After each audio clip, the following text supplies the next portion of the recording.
Hello, JJ Creeper. Yes, I did. I did see Elden Ring. And it's looking amazing. I'm doing good. How about yourself, Black Lynx, and all of you? So yeah, the goal for this... Let me actually turn off all the sages except Tulin, because that's it's very annoying.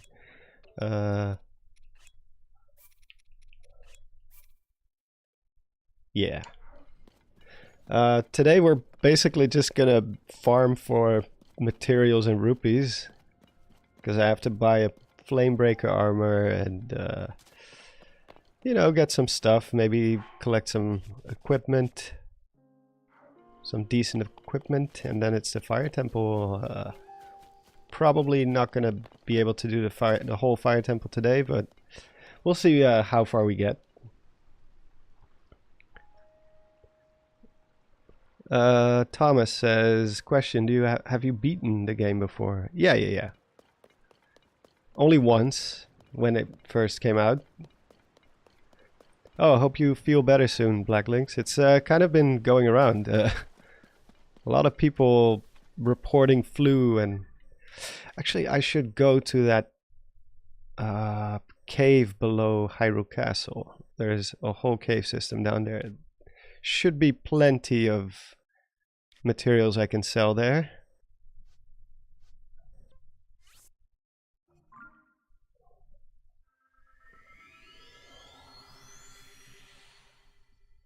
You have one file with, wow, 226 hours in the first week of release.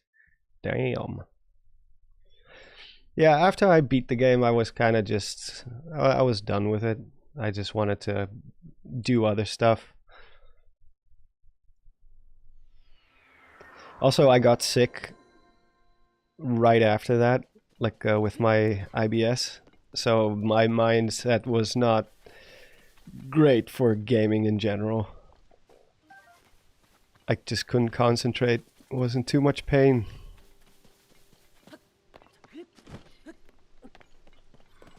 Which lasted for almost 3 months, I believe. Did I see Zeltic's Tears of the Kingdom review video? Yeah, I actually saw it a day earlier before everyone else because he gave me a sneak peek.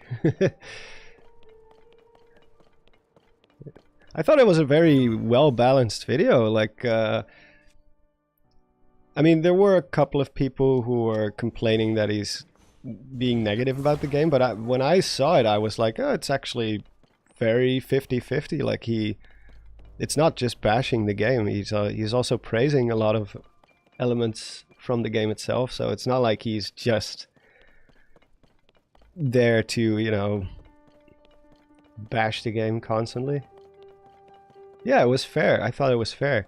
I think it's a healthy mindset to, like, no matter how amazing you think a game is, no game is perfect. So it's always important to be able to also acknowledge the criticisms, even if they don't really bother you. Like, for example, back when I played Ocarina of Time for the first time, I wasn't bothered by the iron boots, having to switch them on and off constantly. I don't know, as a kid I just didn't care. The game was so amazing in every single way that it just didn't bother me. But obviously it was a design mistake. It shouldn't have, they should have done it in a different way, but no, I didn't care about that when I was like, I don't know, 10, 11. Everything else was so amazing. Have I seen Fight Club? Yeah, I did. I'm a pretty big movie buff, so of course I've seen Fight Club.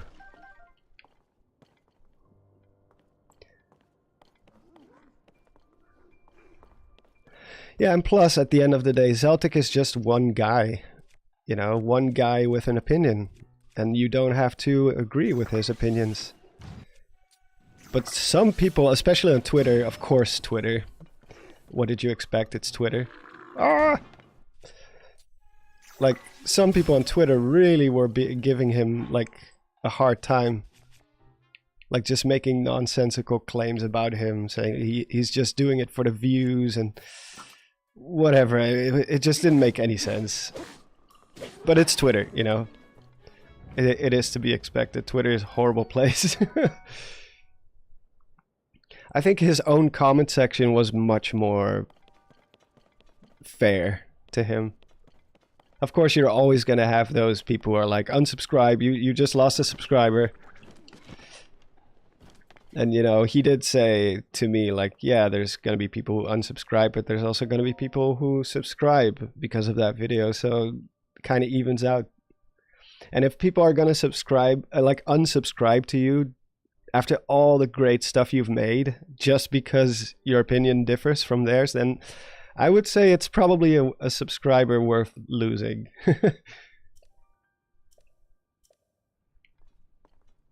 Yeah, exactly. It's a great game that just falls short in certain areas.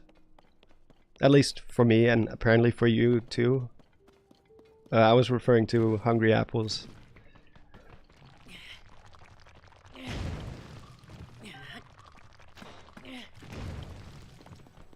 Free Amber! Amber and Flint.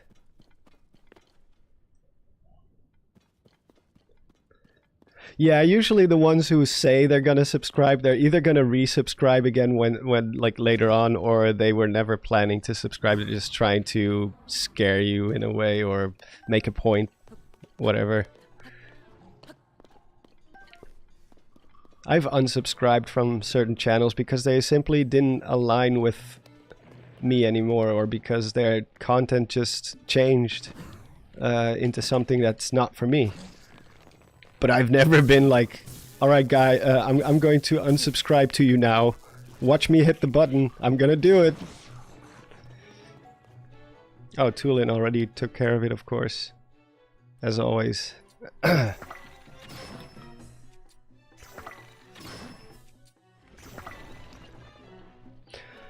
Like even something like the way you fuse things to arrows, you know, I would argue this is far from the most optimal way they could have done it. The fact that you have to pause the game so much. Oh my god.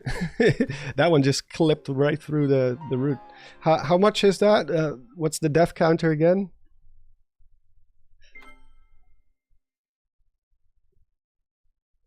Yeah, some people's content just changes over the years, you know, and Wee Woo the goat.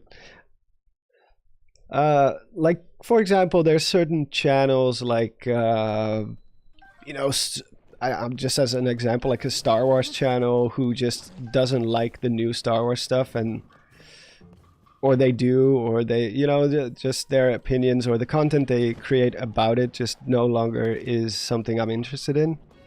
Then it's time to move on. I just unsubscribe, and they go about their business, I go about my business. Doesn't always have to be an event. Just gonna clear a path.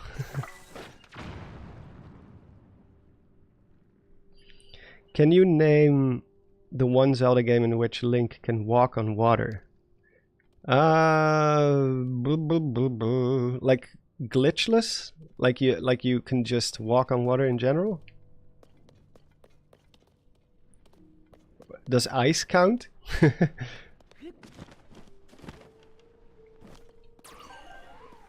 Don't you dare, Tulin. Don't you dare.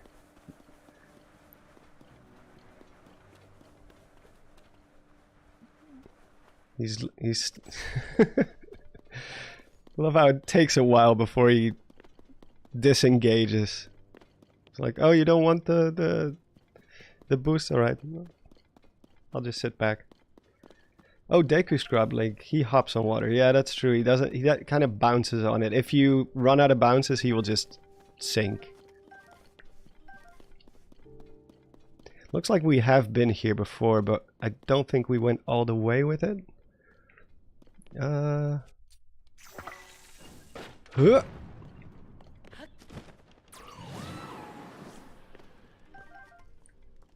Luminous stones are not worth all that much, but it's worth something. But yeah, I'm still not sure which Zelda game you can actually walk on water. It's got to be one of the 2D games, probably. If I had to guess. Zelda 2D Adventure. Oh yeah, of course, the Adventure of Link. When you have the special boots or something, right? Or no, the... Well, isn't it like he collects a raft or something, technically? They just didn't make an animation for it? Oh, it is boots. Okay. Gotcha. I've never finished that game, by the way. Still have to do that sometime.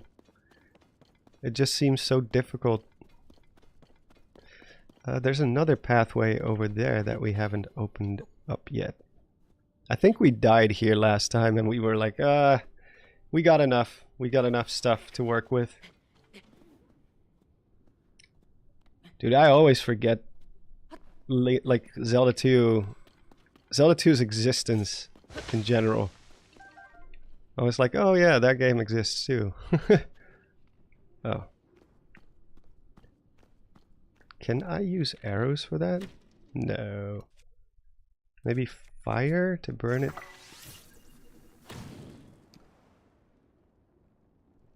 Come on. Do it. Yeah. Is this the magic mushroom cave? Oh.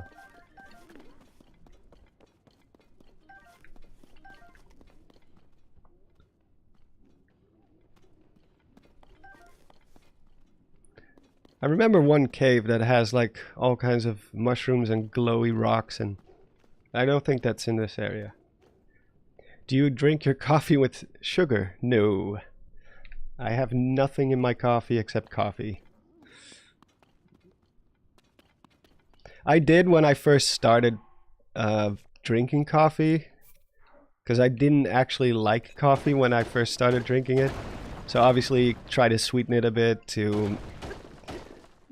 Because like the reason I started drinking coffee in the first place was because I didn't want to continue to drink energy drinks, because energy drinks are horrible.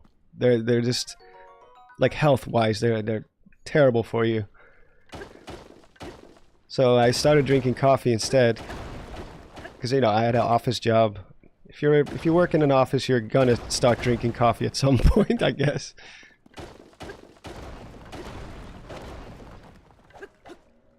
But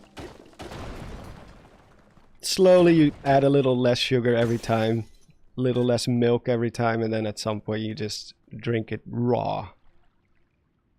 I drink Red Bull for breakfast. Well, maybe you can get away with that when you're a little bit younger, but at some point it's no longer such a great idea.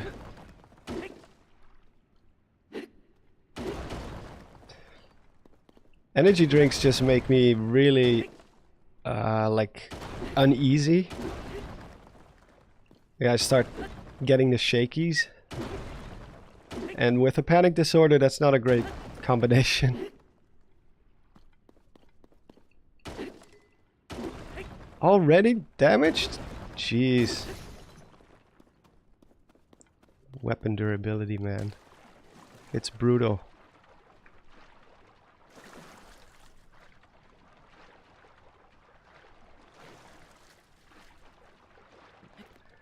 Just pour the coffee grounds directly into your cup. Yeah, why not? Maybe that's a bit too far, but yeah. No, but it is pretty crazy how your taste buds kind of change if you just keep eating or drinking the same thing over and over. Even if you don't like it, at some point your brain just rewires itself and you kind of start liking it.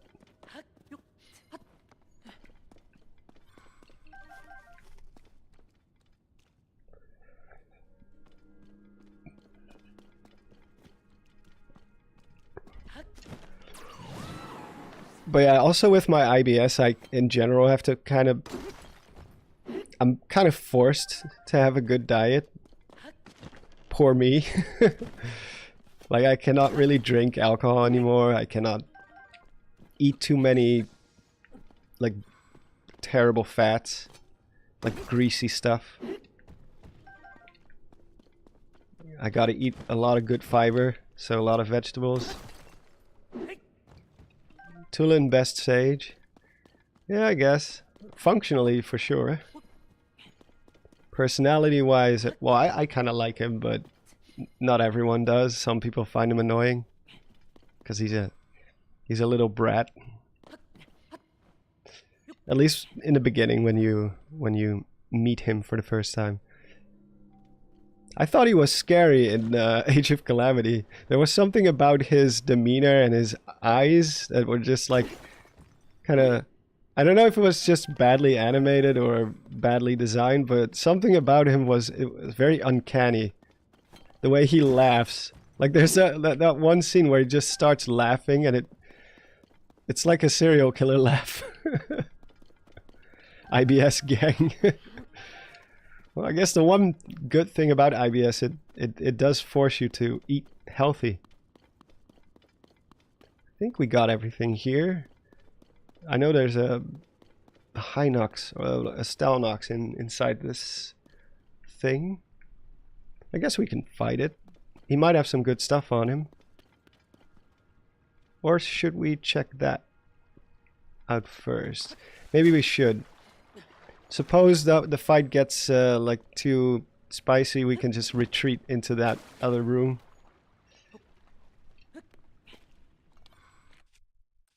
Don't know if I have enough bomb flowers though, because I think these rocks are very tough. At some point, yeah. I was about to say they should break at some point. Tireless frog. True, he is a bit bratty. Well, that's the age. Yeah, in Age of Calamity, he was just so... Wait, let me see if I could find what I mean. I think I have a video of it somewhere. Let me see real quick. Age of Calamity DLC, all cutscenes. There was just something about the way they animated his face that was just really, I don't know, like, it was kind of creepy. Let me see if I can find it.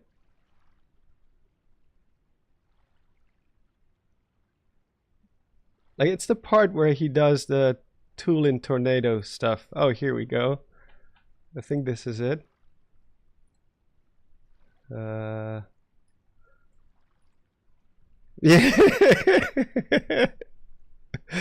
Oh my god. Just look at that face. Thank you! I'm doing all kinds of training so that I can be just like you! Someday, I'll even master the Great Eagle Bow! You were nearly killed by those monsters, you know. Yet you're so happy.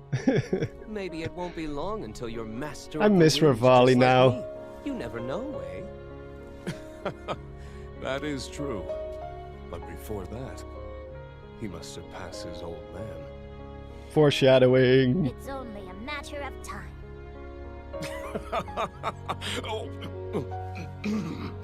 Was that meant to sound like me? It's not this part though. It's a little later on. I think this part where they're all gonna start laughing. Yeah, this part.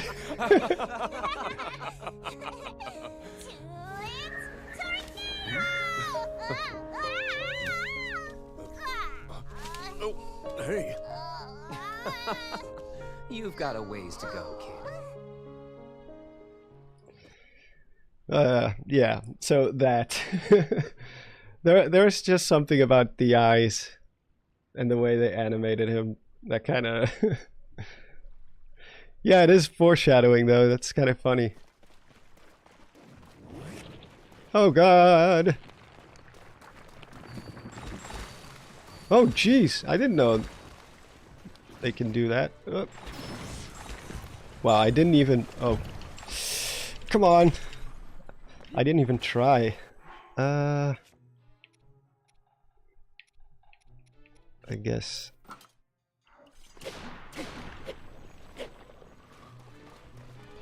Ooh, can I recall these back to him?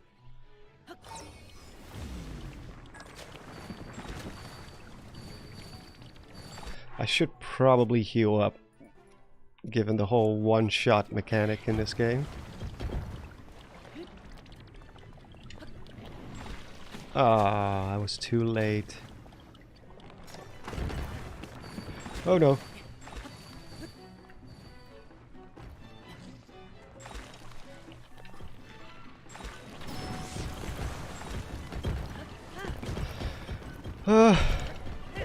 Oh my god, I'm so bad at this game. Revali is like, ha ha ha ha. Now shut up. You're so stupid. Yeah, baby Tulin is a bit creepy. This Tulin is not.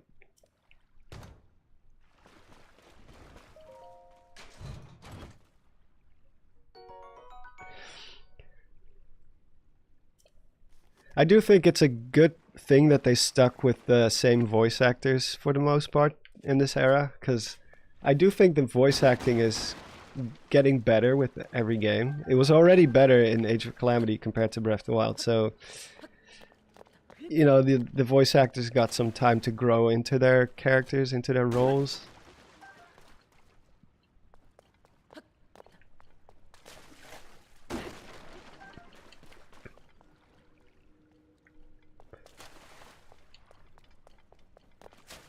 Can I take this? Yeah. Is Link Jesus? I guess in this universe he kinda is, right? He's the ultimate savior. Who is texting me? Who dares approach me? The ice everywhere. I think we can just either bomb him from up there. I don't really want to waste my weapons on this whole rock pile.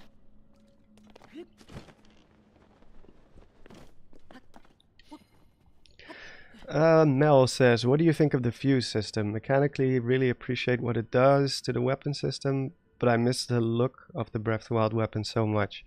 Yeah, it is a shame that we couldn't have both. Like, both single weapons that are just really good, and the fuse mechanic for the more... Because, like, I don't know how to say that, but like all the weapons are just rusty on their own now. They're kind of just completely useless. You have to use the fuse mechanic. Man, it's still not waking up.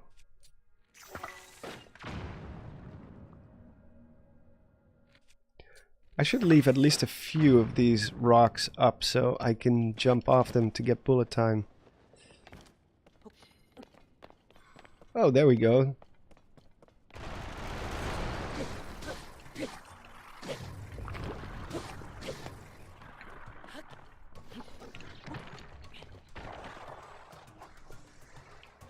Whoop. Should I waste fuses on this? I don't know.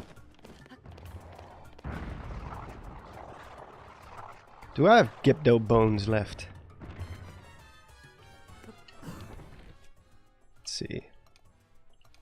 Yeah! Plenty!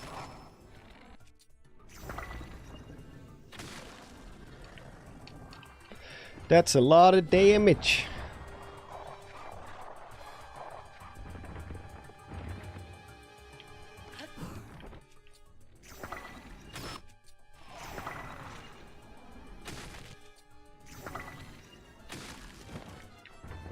He's done.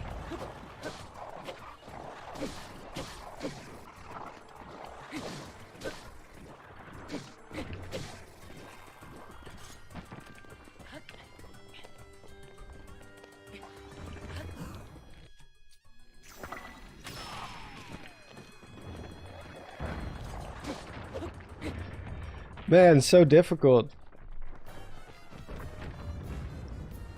Yeah, they did remove quite a few weapons for sure. I guess they wanted to make up for it with all the fusible items, like all the horns and things, but yeah, I agree. Like just the fact that all these weapons are rusty or decayed or... It's a bit much. I do kind of miss those fancy looking swords. You can still get a few of them in the depths, but it doesn't feel like it's enough.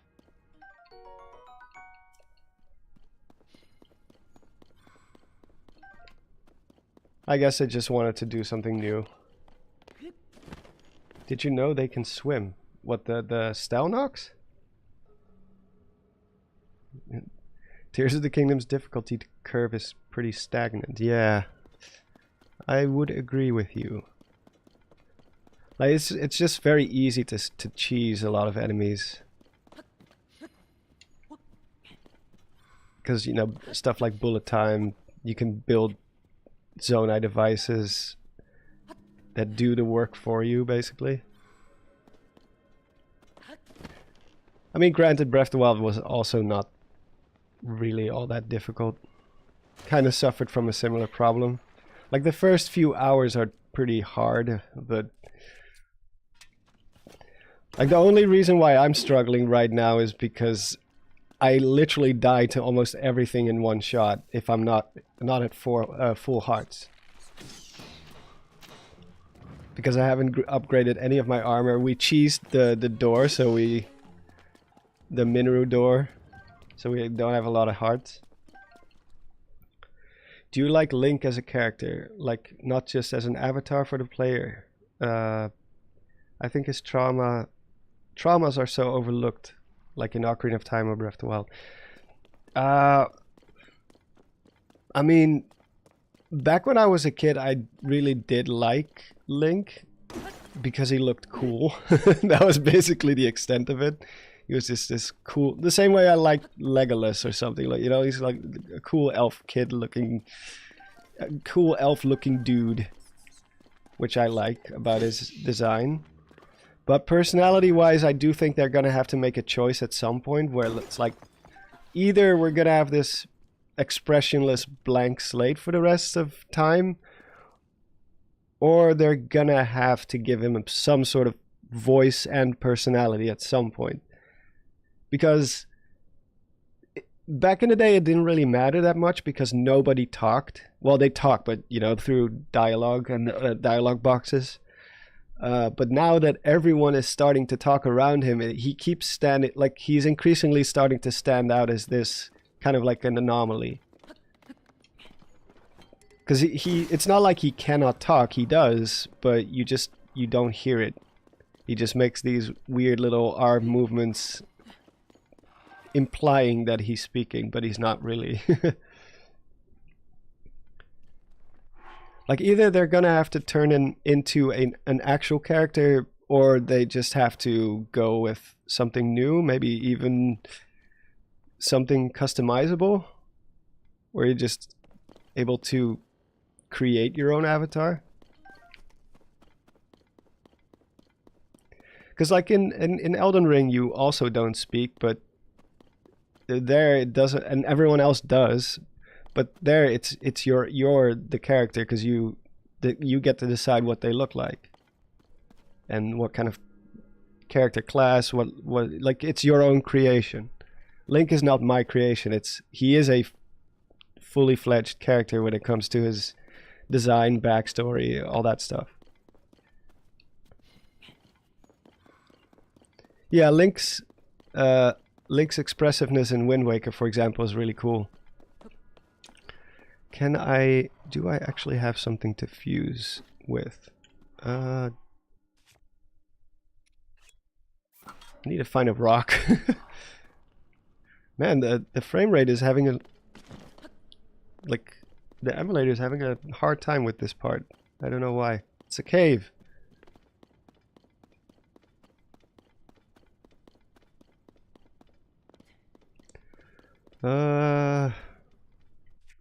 Guess I'm gonna have to waste more bomb arrows.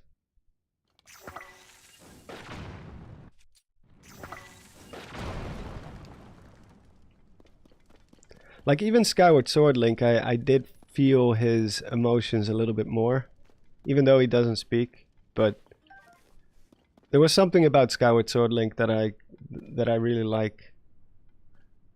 Yeah, this is not gonna. Eventually they will break, but I'm guessing my sword will break even faster. Oh, well, there we go.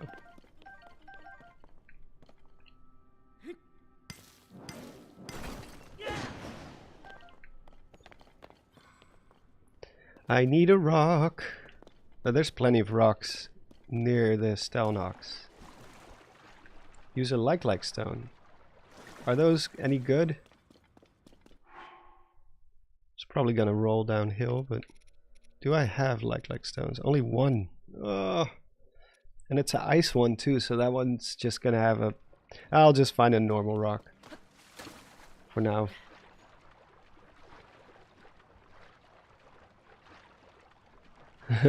Tears of the Kingdom's biggest sin is not bringing back Groose. Well, that's every Zelda game's sin at this point. Groose is probably my favorite side character in any Zelda game ever.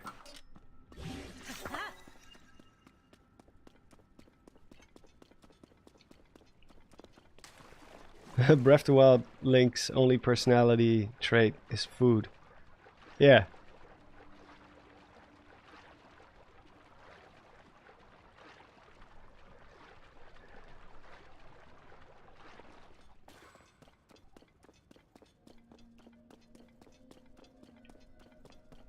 Skyward Sword Zelink is my favorite Zelink. Okay. I guess mine too, even though I'm not really focused on the whole Zelink stuff, but if I had to choose between the best pair, then yeah, those two for sure.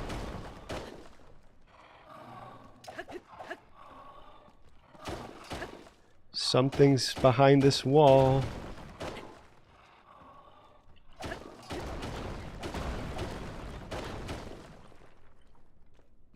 Can I see it from here? No. It sounds like a moblin.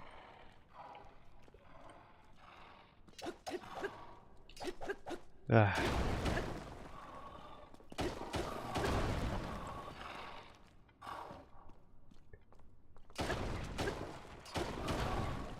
Oh, it's a... Can I hit him from here?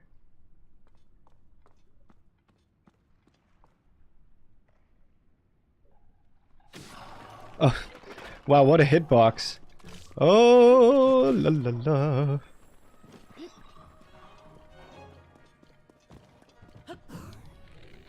Bullet time is broken. Uh-oh, I'm gonna... Oh no. Wow, luckily there was a small little ledge here, or else I would have drowned. You've never been to this cave? It's huge. It just keeps going. And we actually took a different route too, because there's another part of the cave that we skipped.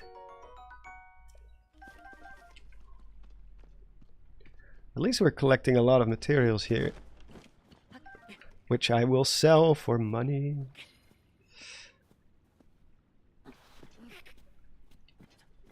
We need cold hard cash.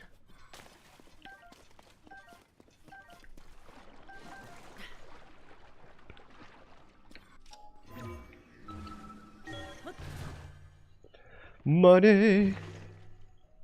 Yeah, yeah. There is a secret here. Well, it's not really a secret. It's pretty obvious. I can sell fish. Or use them for my own cuisine.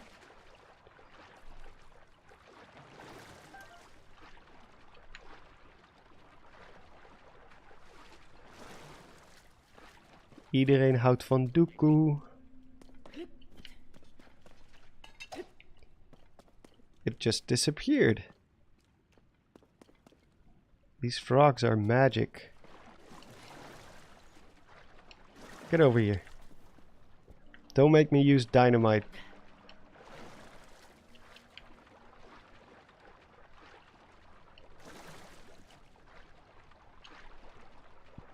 Oh man, it's just swimming underneath me.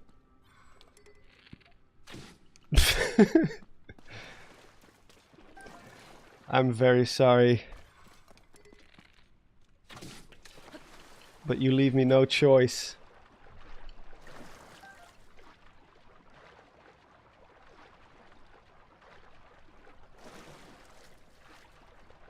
I do not know, Modded Pan. Probably.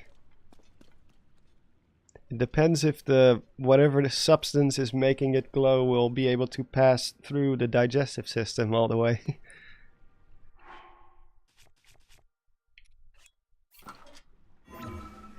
New.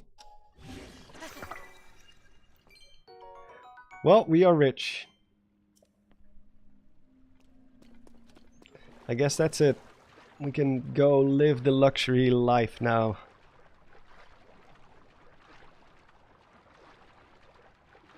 Oh yeah, you can use a Zonite cannon for the rocks too. It's actually a good one. I don't even know if I have now. I'm very short on Zonite devices because we haven't been in the sky very often. Or in the depths. It's funny how this whole stream or playthrough was supposed to be just a quick run through to get footage of some important parts for an upcoming video, and it turned into a sort of challenge run. Still not sure if I'm gonna be playing it all the way to the end. On the one hand, it does feel kind of weird if I just stop.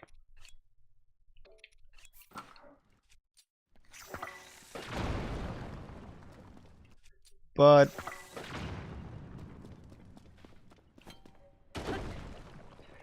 I don't know if I can beat Ganondorf with this amount of hearts, no upgraded equipment, and I refuse to do Korok seeds. I just don't have time, man. I have to start working on videos again.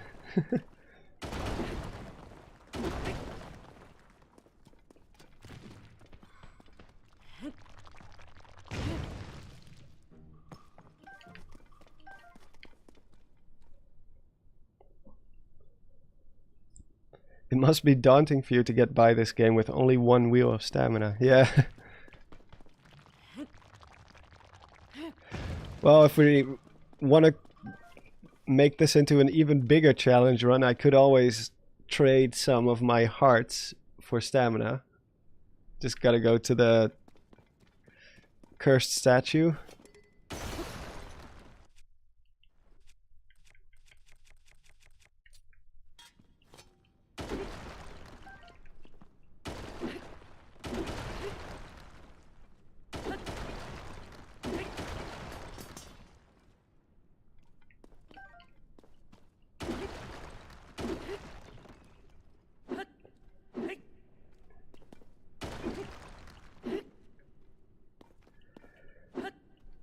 Netweed says, looking back at all the Tears of the Kingdom hate wagon videos late last year is so funny. Nintendo Black Crisis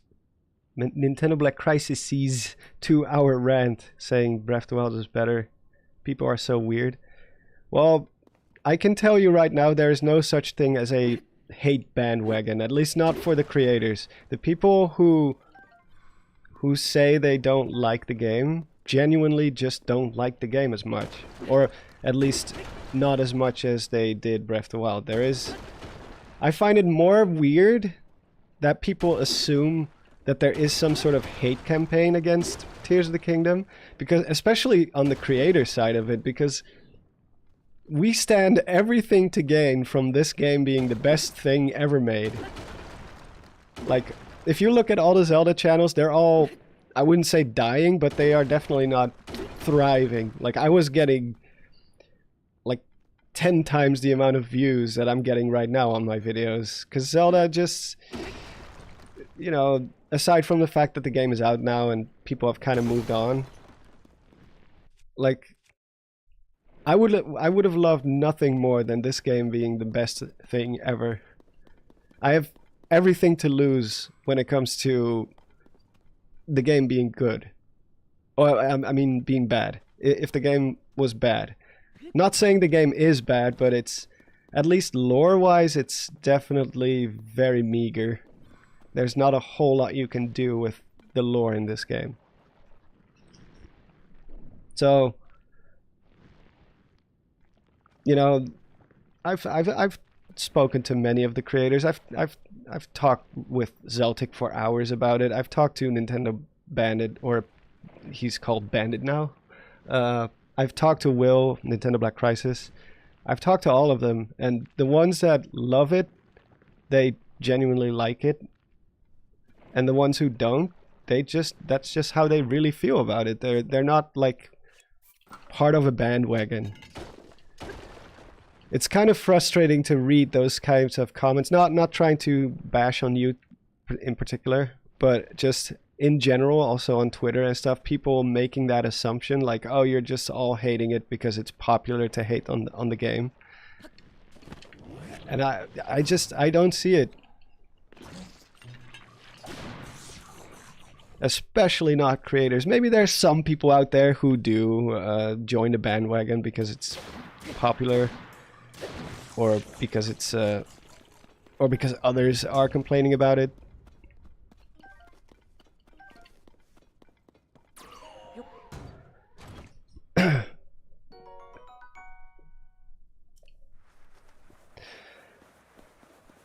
Like most the people who don't like it, usually they do have their own solid reasons for it, which not everyone is going to be bothered by, you know. If you're very lore focused, if you like Zelda lore, then yeah, I can see why this game didn't really do it for you, because there's not that much new stuff, and the stuff that is there is kind of like, there's not a lot of mystery to this game in particular. They didn't really create big mysteries like they did with Breath of the Wild, with the 8 heroines, and, you know, the Forgotten Temple, Akala Citadel, all those crazy places that you were like, oh wow, what was this place all about? Like, this game is probably not even going to get a book like Creating a Champion. I'm pretty positive we probably won't get it, because we already had the art book in the collector's edition, and they seem to kind of just want to move on because they're not doing DLC either.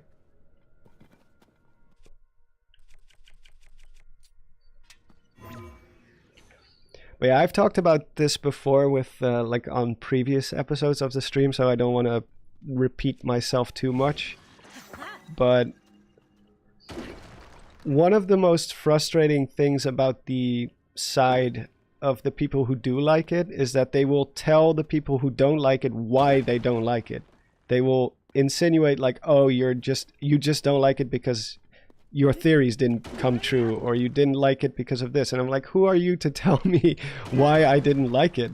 I haven't even told you the reasons why I don't like it. I've never publicly stated anywhere. The only thing I've done is I've posted a tweet after the game came out, like I think 1 or 2 weeks after it came out, saying like, I don't like the story, like I despise the writing in this game, but I didn't say why. And even though I didn't say that, people still were like, oh, it's probably because of this, or you just don't like that it doesn't fit into the Zelda timeline. I'm like, how do you know? You don't know. I haven't told you why I didn't like it, so how can you say that?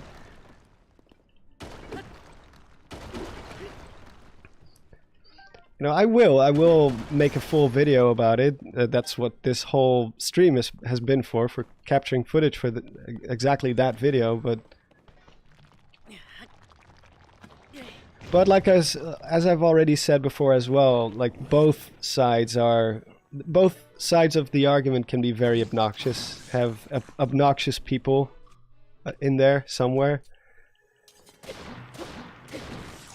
Because, you know, the folks who don't like it, they will take every opportunity to let people know that they don't like it. Even if you're posting something that's completely irrelevant to the topic. Like, if I just give an update on my upload schedule or something, they will be like, Tears of the Kingdom was a terrible game.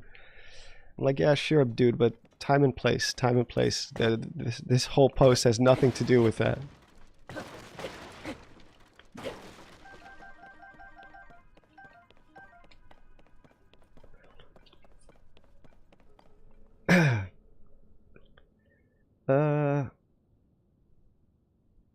Oh, hey, Nuchi.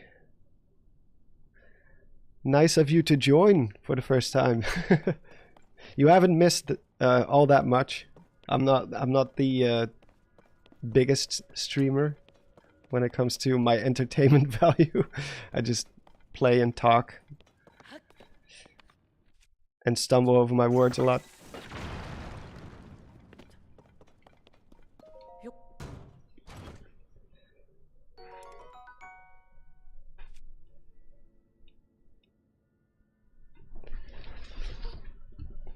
I also find it interesting because I do actually want to do kind of like a poll on that someday, or at least try to get as many. This one is about to break. I'm about to break. Got some Linkin Park for you right there, but I do want to try to get as many opinions as possible to see what kind of people don't like it and the kind of people that do. Because there also seems to be a bit of a trend where people assume that old school Zelda fans are more likely to dislike Tears of the Kingdom than new fans that kind of joined around the time of Breath of the Wild. Which, me personally, I don't suspect that that's necessarily true. Like, I know plenty of old school Zelda fans who are crazy about Tears of the Kingdom, and I know a lot of new fans who followed my channel starting Breath of the Wild and are like, yeah, this game didn't really do it for me. So I don't think that maybe you're more inclined to dislike it. If you did, let's put it that way. If you didn't like Breath of the Wild's direction as a old school Zelda fan, then you're not gonna like this one, obviously. But you know, Breath of the Wild is one of my personal favorite Zelda games ever. Still is. Just purely the first experience, the first time playing, it's just amazing still for me. Wait, didn't we come this way? How did we? Oh, it's just a tiny little. We just dug a tiny little tunnel. Angelic Zelda says, like, to go back to my previous comment, I get if they've been in this era for years, but they should have thought about it before making Tears of the Kingdom. And it's not fair that Breath of the Wild gets everything and Tears of the Kingdom gets nothing. Okay, Tears of the Kingdom gets nothing. Well, I think it's just the novelty of it, like, for the most part. Novelty always plays a pretty big role. Like, people sometimes also forget that Majora's Mask, for example, was not nearly as popular when it just came out as people think it was. A lot of people thought it was very hard and weird, and that's why it only sold, like, I'm sure there's other reasons as well, but Majora's Mask only sold half of the numbers of Ocarina of Time. Which is crazy when you think about, like, Ocarina of Time was one of the biggest phenomena in gaming at the time. So you would expect, like, a sequel to be a little bit more successful than that. And then when they got to do a do-over on the 3DS, it happened again. Again, only half the number, like half the sales.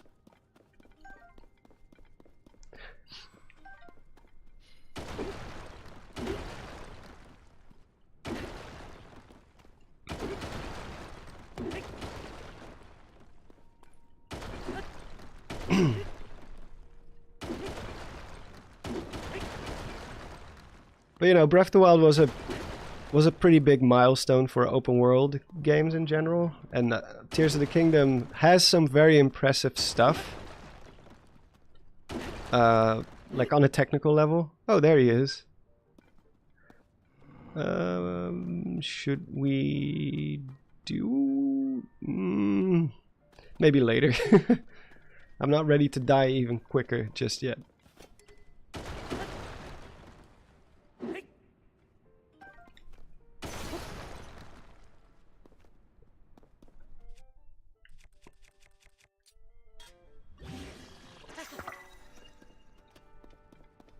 I think we got enough to sell for now. What are you sorry for? Let's just sell some stuff. Germans lurking everywhere? Did I miss something?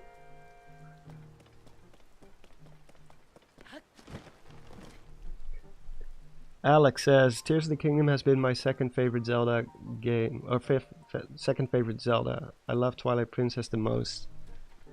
I really love Twilight Princess as well. Tears of the Kingdom is nowhere near my second favorite, but I mean, in my opinion, there's not really a bad Zelda game, at least not the mainstream ones. Like even Triforce Heroes is a good game if you approach it from like, you know, like it was intended, like a multiplayer game. Wait, how many arrows do I have actually? Ah, that's still enough. Let's just sell some stuff. We're lurking indeed. Oh, Germans are lurking everywhere.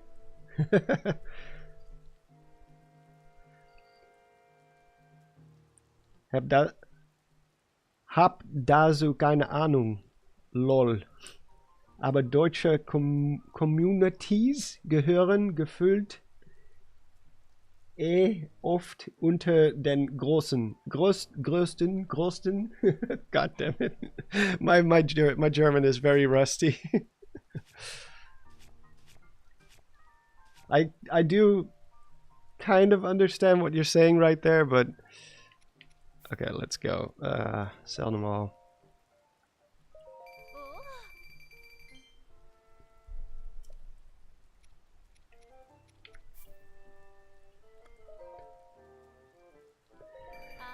When I was hiking in the Black Woods, the Black Forests in Germany, we had a lot of fun with German people. It's actually a crazy story. We were walking through the woods and we were getting followed by a stray dog, or at least we think it's a stray dog. I think he did have a collar, but we had no idea where this thing came from. He just kept following us everywhere. And I think he might have just been playful, but at some point he started to get a little bit too invasive, where he started jumping up on me and even kind of nibbling at my legs. So, and back then we didn't have any dogs yet, so especially my fiance used to be pretty scared of dogs. Like before we had our own dog, she was scared of dogs. She's not afraid of dogs anymore, but back then she was. So we just fled to the nearest civilization we could find, and it was just this little hut in the middle of nowhere, like I don't know, like a chalet or something. And it was full of German people who were part of some sort of band, and they just let us have dinner with them, and we ended up hanging out with them the whole rest of that day until we went back on our way. But yeah, it was a fun experience. I think we have enough, at least for the outfit itself, so we can at least fight the Yunobo now. Is there anything else I can sell? Like stones.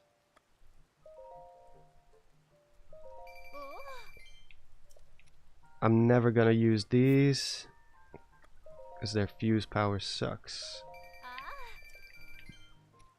Same with these. Only 8 for a Hinox tooth. I mean fuse power. 8 fuse power. That's pretty low for such a big enemy. Ah. But yeah, it was a great experience overall. Nucci says the Black Forest is definitely on my bucket list. Oh god, I wish I could.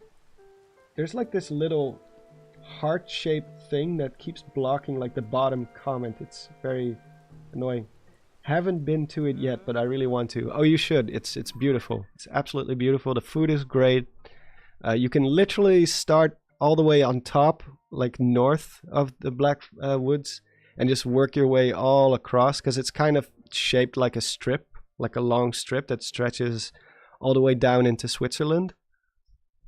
And like they just made it so that you always have like an inn or like a little hotel or motel like in between, so you can just plan the whole route if you want to, if you're the type who wants to at least make sure that every night you have a roof over your head.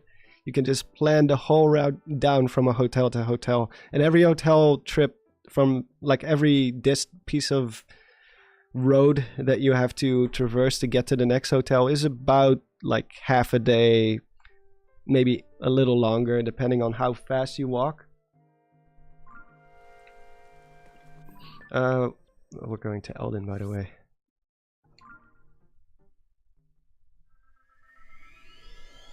Oh, don't sell the flint? Well, alright then.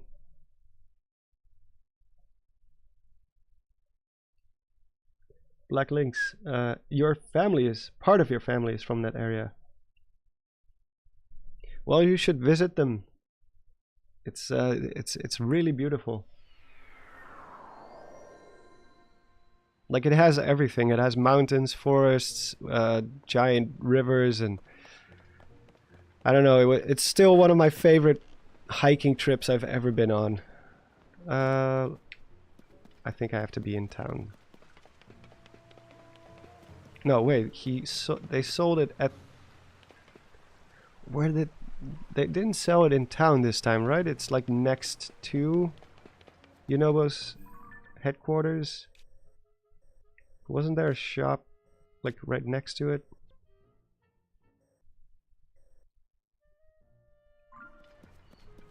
Mr. Andrew says, have you seen the Elden Ring DLC? Yes, sir. It's looking great. It's looking amazing. Really, really happy with what I saw.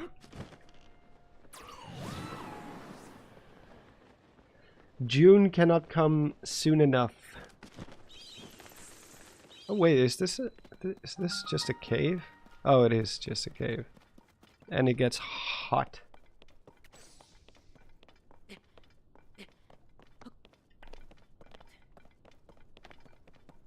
Yeah, I think they sell the Flamebreaker armor right there.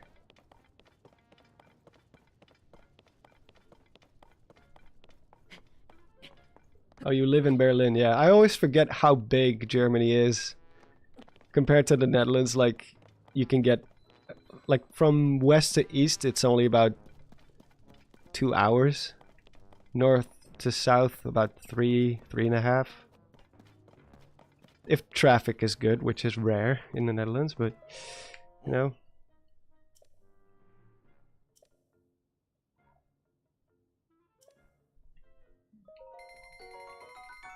All right.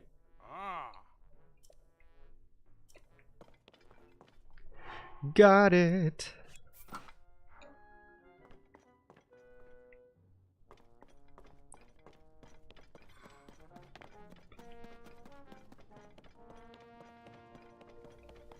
Yeah, Germany is about triple that.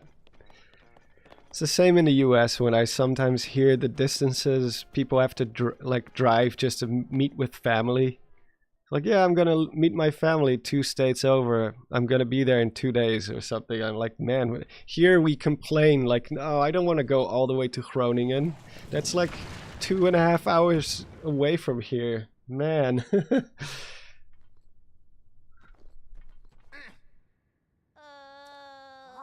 Yeah, the Netherlands are very small, for sure.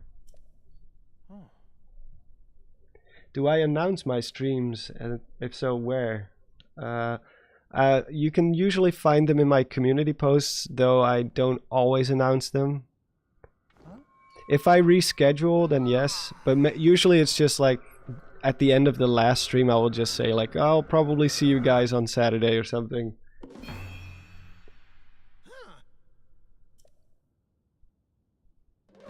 But yeah, my community posts are the best place to in general to see my schedule.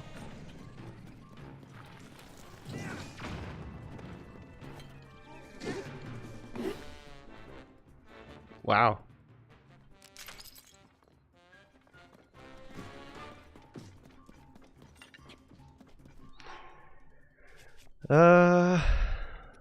Should probably use a better weapon.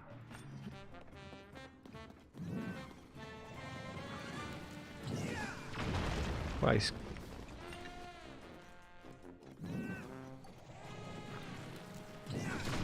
Oh wow. He actually hit me.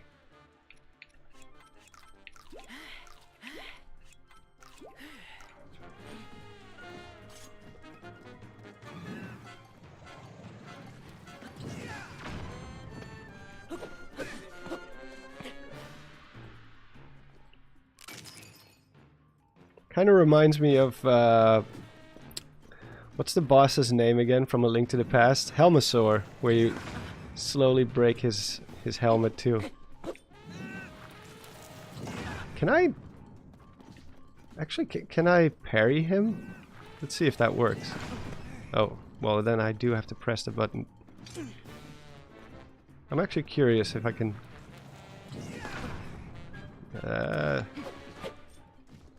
the startup is pretty... No, you can't, it seems.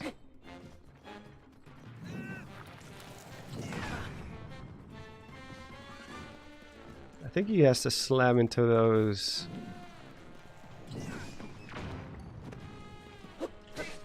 Yeah. There you go. I tried to parry him, but it doesn't seem like it worked. It worked.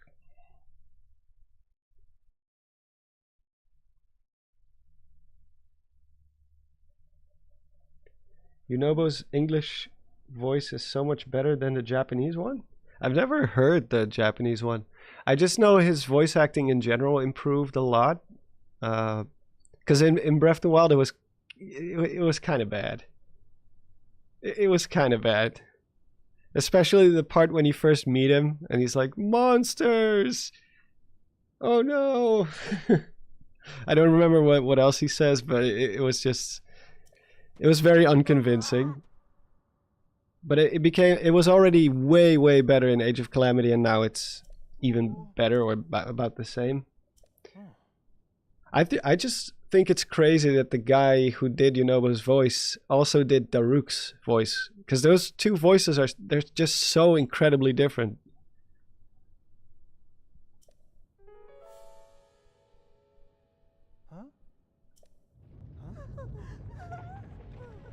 They're so incredibly different. Like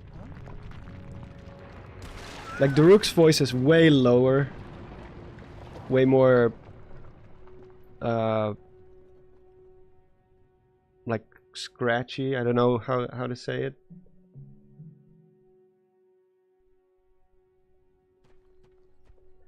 Oh no, it's Zelda.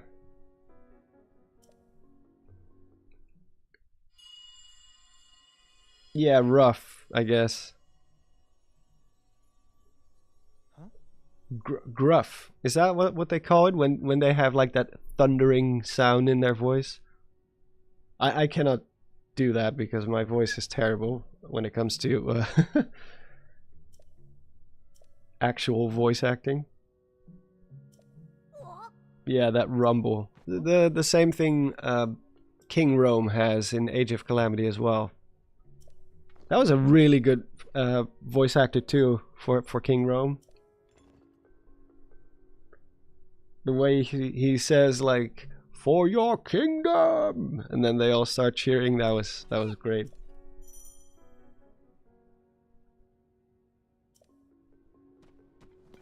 All right.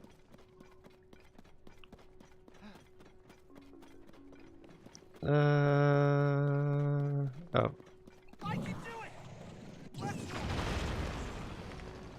Where's the exit? Is it this one? No. That's probably the big one.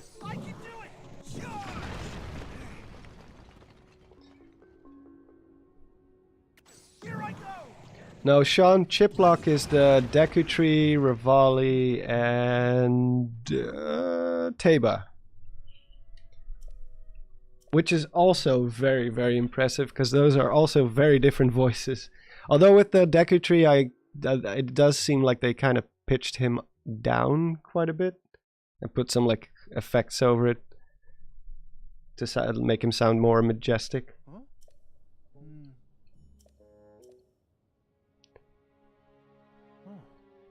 I'm personally not the biggest fan of the Great Deku Tree's voice, but Revali and Teba are perfect.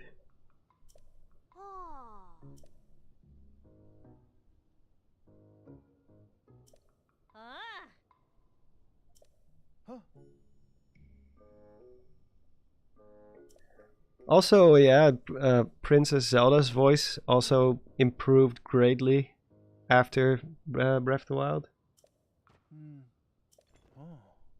I know some people are still not a huge fan of her accent because she's not really British, but I'm not British myself, so maybe I don't pick up on it as much. Maybe if you are British yourself, like it's very apparent to you that she's doing a fake accent. But I thought it was fine.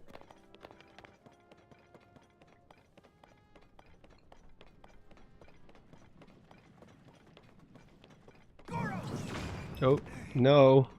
That's not what I wanted to do. I'm already getting tired of you.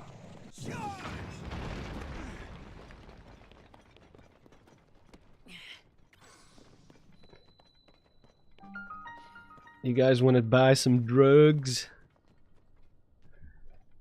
I can just set up some kind of Walter White empire here, since everybody's already hooked on this stuff.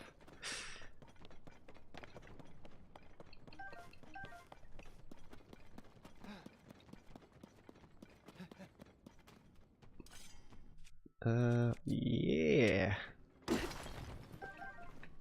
More money.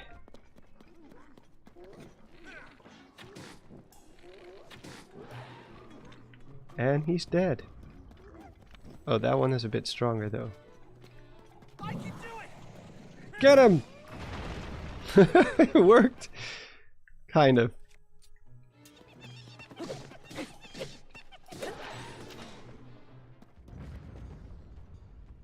Rusty Claymore Spear.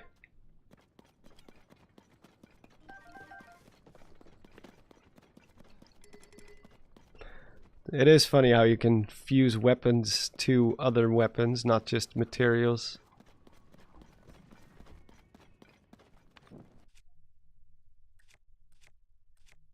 You create a sword spear.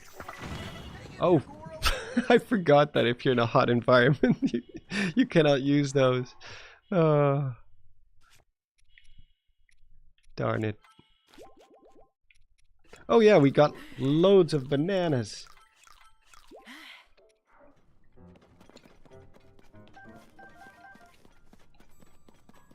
Oh, there's a shrine here. I'll just activate it, but I'm not gonna go in. We're still not doing any shrines.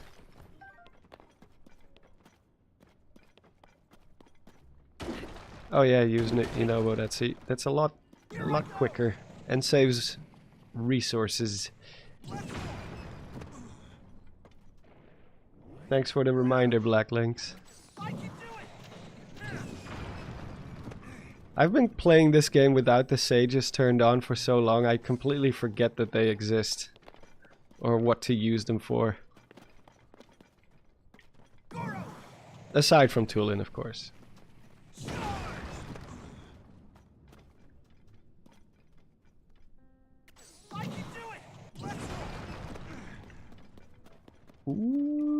Opal.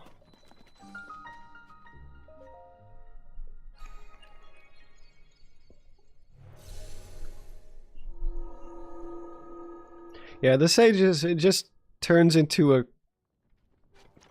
forgive my French, clusterfuck. It's just, everyone's running past each other. I keep activating the wrong Sage. Things are exploding.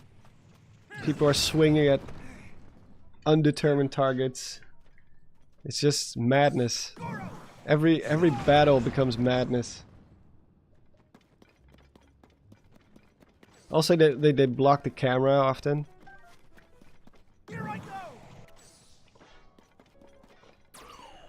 No! Here, this is exactly what I mean.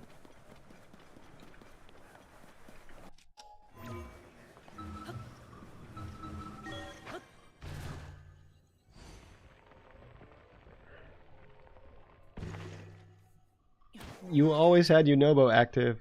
Yeah, well, it is smart. And it saves you a lot of weapons. Weapon breakage. Do we actually need to go to town first? Or can we just go straight up Deathmount? Oh, we can just go straight up.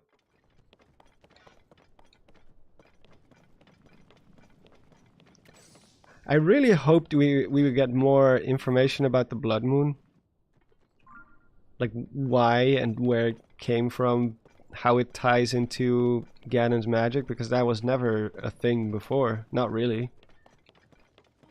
I like the idea, don't get me wrong, it's a very neat idea. The idea that he can affect the moon, that the moon has been enchanted with his evil magic, but I just wish that we got a little bit more background. Like, you do see it rising as soon as it becomes, like as soon as he gets the secret stone. But it just happens. It's not really explained why.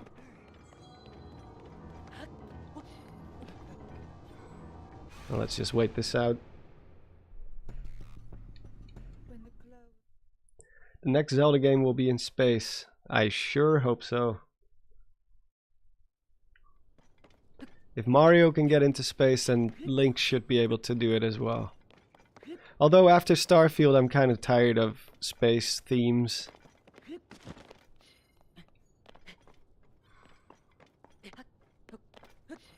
At least for a little bit. I also played Dead Space before that. And Alien Isolation before that. So I actually have been playing a lot of space games. Oh, I can ride these up?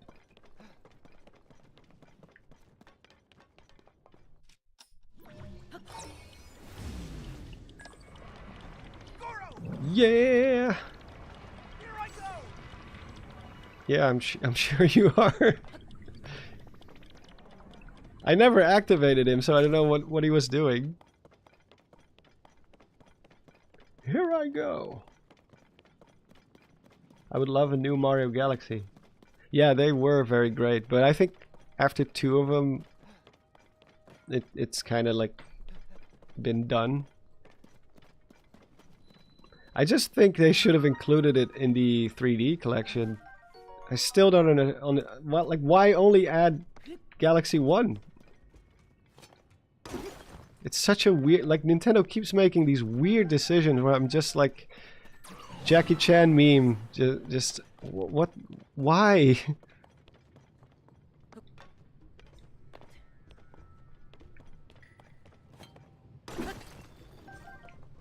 I think we can just go to the top of Death Mountain from, like, at this point, right? We don't necessarily have to do any of this. I think we just fight the thing at the top.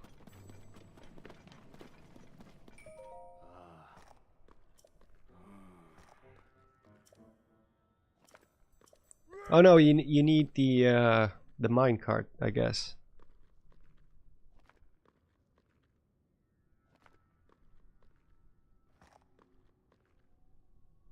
Anuma has confirmed that the next Zelda game will be set in a totally new version of Hyrule. The next Zelda game will feature a new iteration of Hyrule. Where is that from? Where did he say that? I don't remember. What was that, like, from an interview or something? I thought they just hadn't said anything about a specific area. I personally would have loved if they just go to a completely different kingdom or different land, or I kind of have Hyrule fatigue. Like, not every game has to take place in Hyrule, right?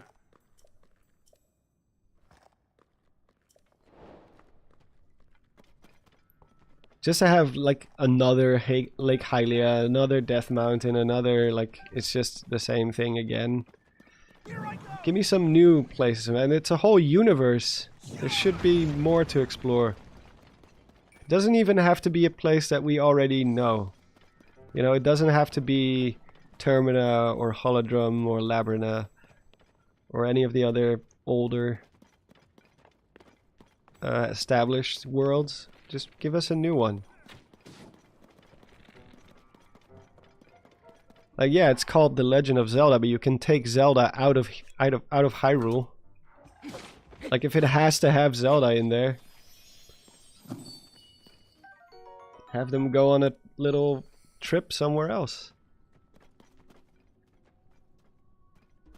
Maybe she's going on a diplomatic journey to another kingdom, and then that kingdom gets screwed somehow.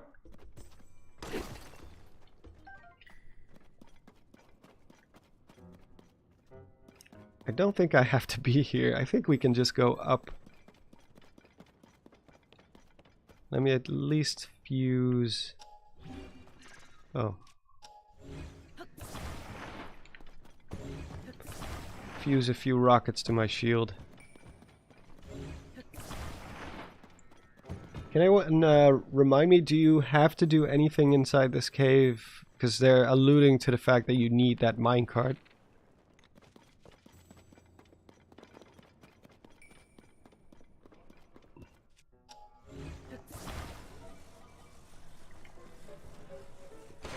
Because you said the track broke. But I could just climb it, right? The whole... just climb the mountain? Oh, it's a side quest. Okay. I know I I used the minecart before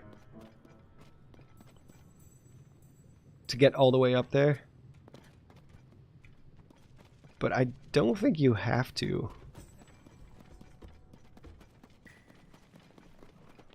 I want to at least fuse a rocket to my shield, just in case. Yeah, or I can just ascend. You need to help that guy out? Is that like a requirement? I thought you just go to the top and then fight that thing which I forgot the name of. How many shields do... Oh, I still have one that's free. Yeah. Moragia. Yeah, that one.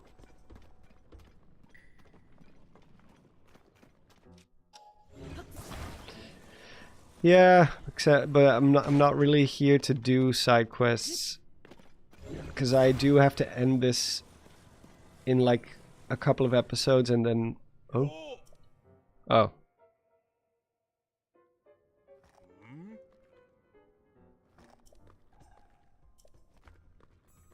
What did he say before? Oh, so I do have to put a rocket on there.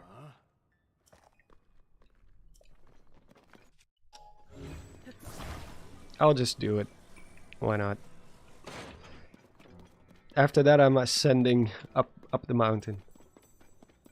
He wants to fly. Yeah. Well, he's high out of his mind, so I'm sure he does want to fly.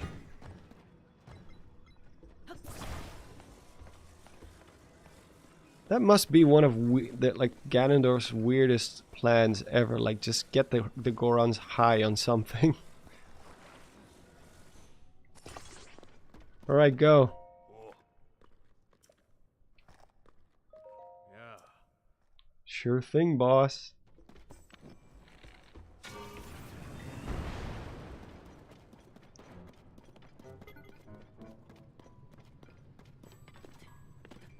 Kind of wanted to see him crash and burn into the lava, though he is a Goron, so he probably can withstand lava.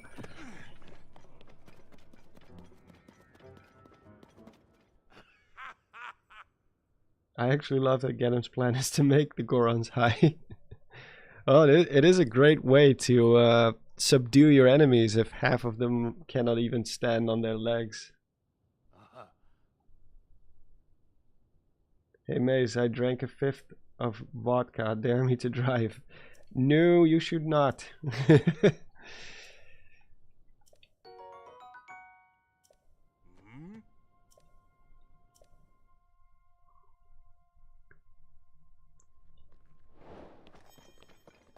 That's not a great idea. Not just for yourself, but for other people.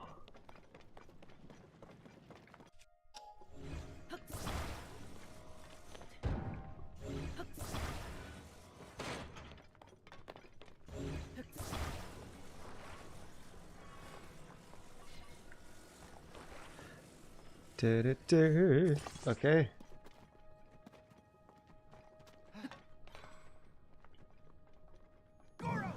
Stand by Eminem. It's a long time since I listened to that song.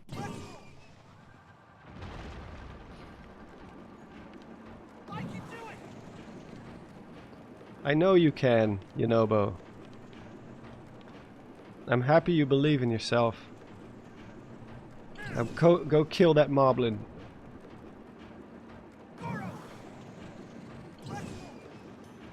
Good job. Here I go.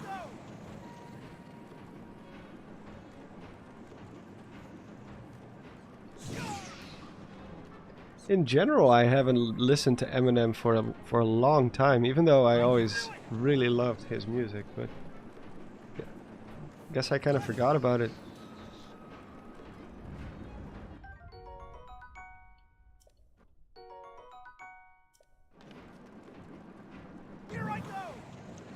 Oh, it's a song lyric.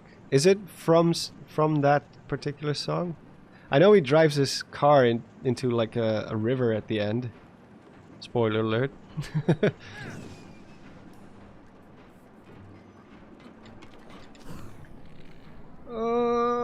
Yeah. There we go. Flawless.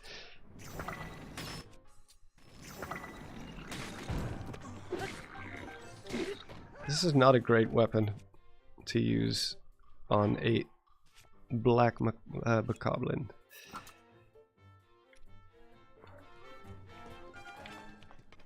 Get him, Yunobo! No! No! No! Recall! Go! Ugh. Ah! Leave me alone!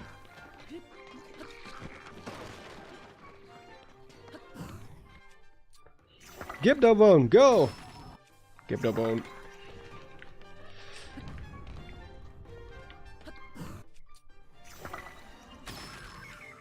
Actually, I'm wasting my Gibdobones because the blue bokoblins are not that strong. Are we about to do the Moragia battle? Yeah. We'll be able to do that one. And then we head down into Gorondia, and then I'm probably gonna call it a day, because it is quite late here.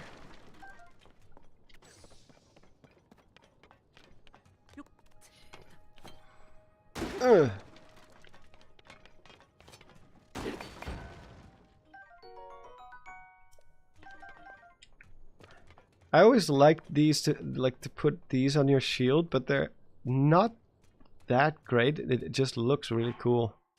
Actually, I should do that for one of them. I don't need a mirror shield. No. Jeez. Okay. There we go.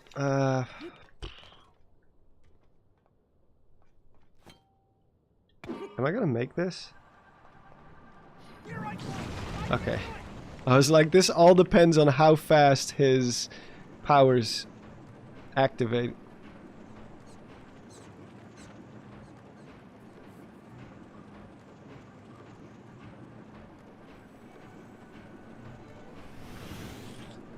Man, I'm lucky I keep getting away with this. with not shooting.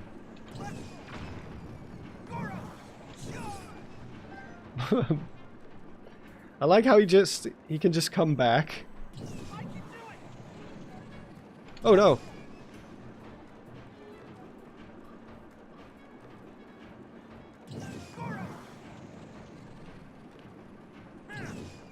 Andrew says, I'm very puzzled why Nintendo doesn't put save files in such big games.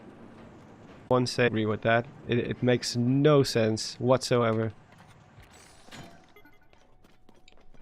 Why can I, like, every Zelda game had it before Breath of the Wild, so why wouldn't they let you have at least 2 or 3? It's even worse in Breath of the Wild because you, like, Master Mode is like a completely separate save file. You cannot just turn it on and off.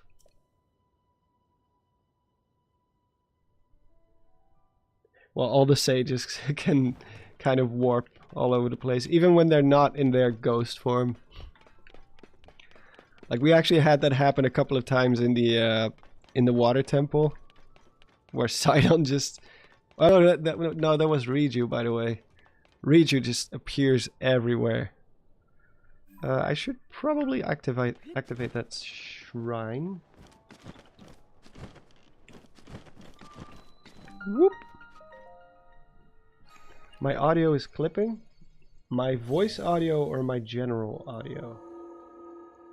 Because I can turn my camera down a bit.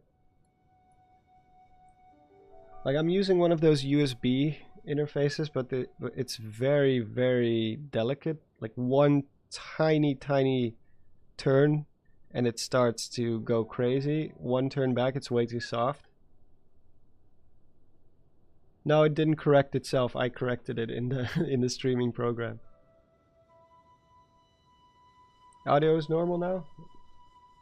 Maybe if I scream or talk louder, it will still clip, because I did put a compressor on it, which kind of cuts off the audio if it gets to a certain level. So maybe that's what's happening. I should turn that off then.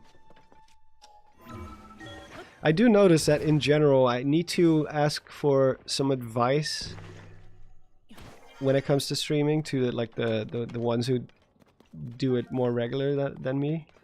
Because I do notice when I watch back my own streams that the audio quality is kind of weirdly bad, even though I have a very, very good mic. Like, voiceovers is fine, but when I go live, I always feel like it's very bad.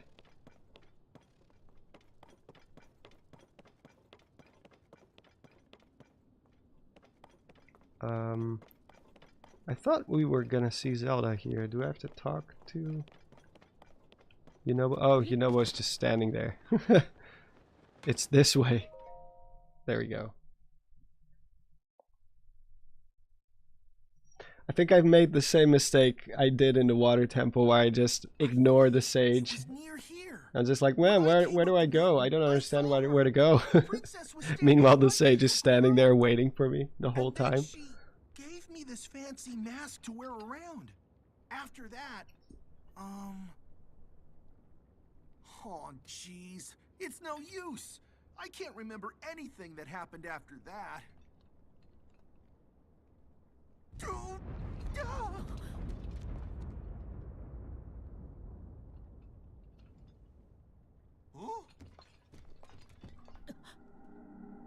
There she is! Princess! Princess Zelda! We need to talk to you!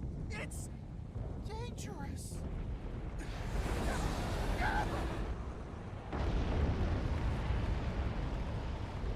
Like, it's...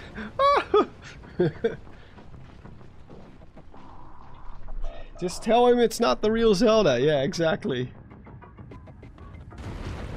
We already saw the last memory.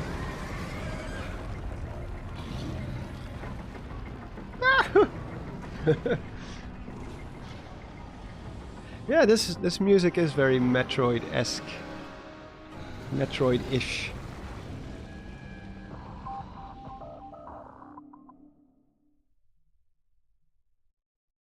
Which one do I prefer more, Elden Ring or Tears of the Kingdom? Definitely Elden Ring, for sure. But if you were to ask Breath of the Wild or Elden Ring, I would say equally as much. Both reinvigorated my love for open world games. But I think Elden Ring was more revolutionary than Tears of the Kingdom. And it's about on equal levels with Breath of the Wild.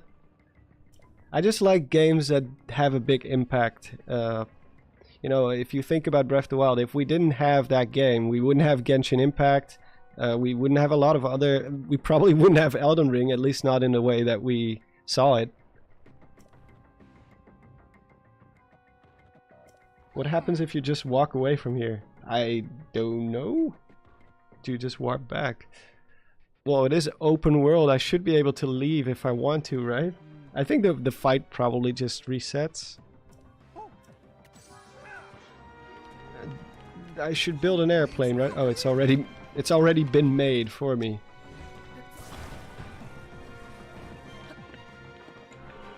To the stars and beyond. Both. Both is good. Yeah, exactly. That is the right meme to use.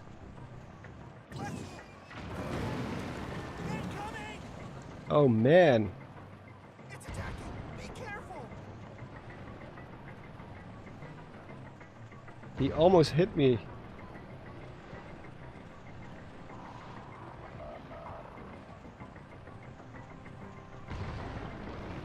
I know it's not really a boss battle this, but it is. I mean, it is ridiculously easy. I didn't want to finish that sentence until he was dead, or else I'm gonna look like a fool if I just die in one hit while saying that.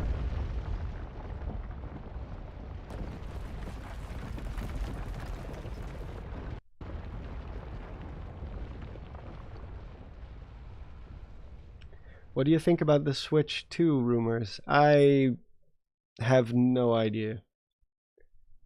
I'm kind of at a point where I'm just like, it's whatever. Either the game or we know it's gonna arrive someday.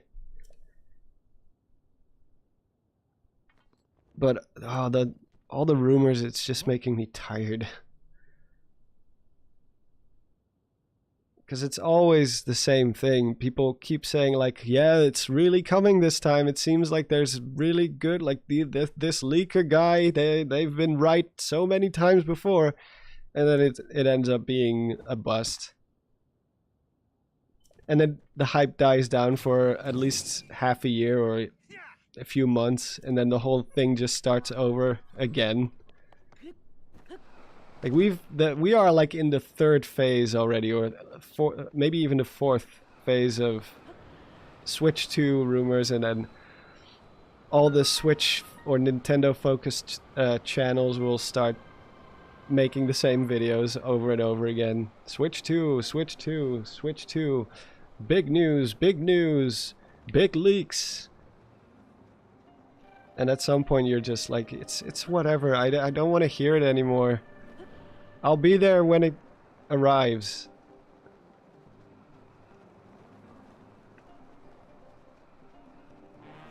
Woo!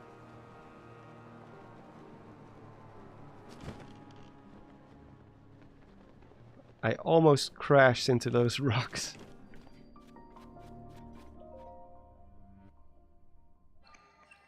Yeah, I hate those rumors too. Because, you know, even if a leaker has been right in the past, everybody's gonna be wrong at some point, you know? Unless you actually work at Nintendo. But even then, I'm pretty sure they compartmentalize a lot of their projects, so not everyone knows when what is gonna drop. Because they take that stuff pretty serious, from what I understand. Garandia's theme is amazing. Yeah, I like using it in my videos also. It's very, it's probably my favorite dungeon music. Together with the Lightning Temple, I guess.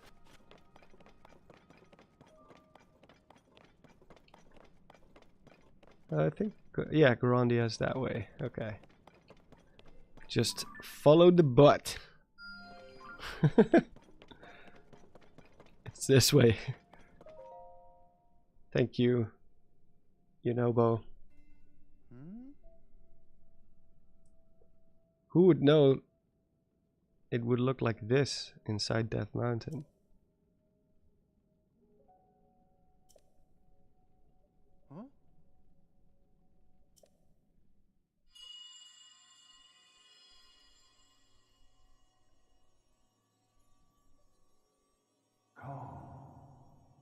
What'd you say to me?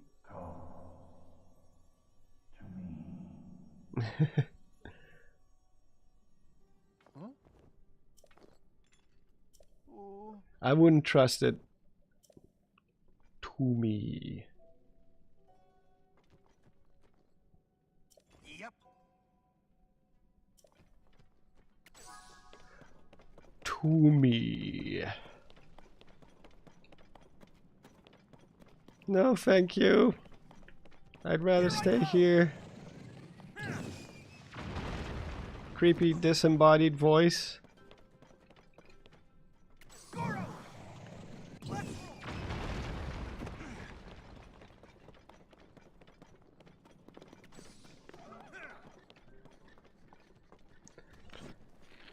When we get to the Fire Temple, next stream we'll talk a little bit more about the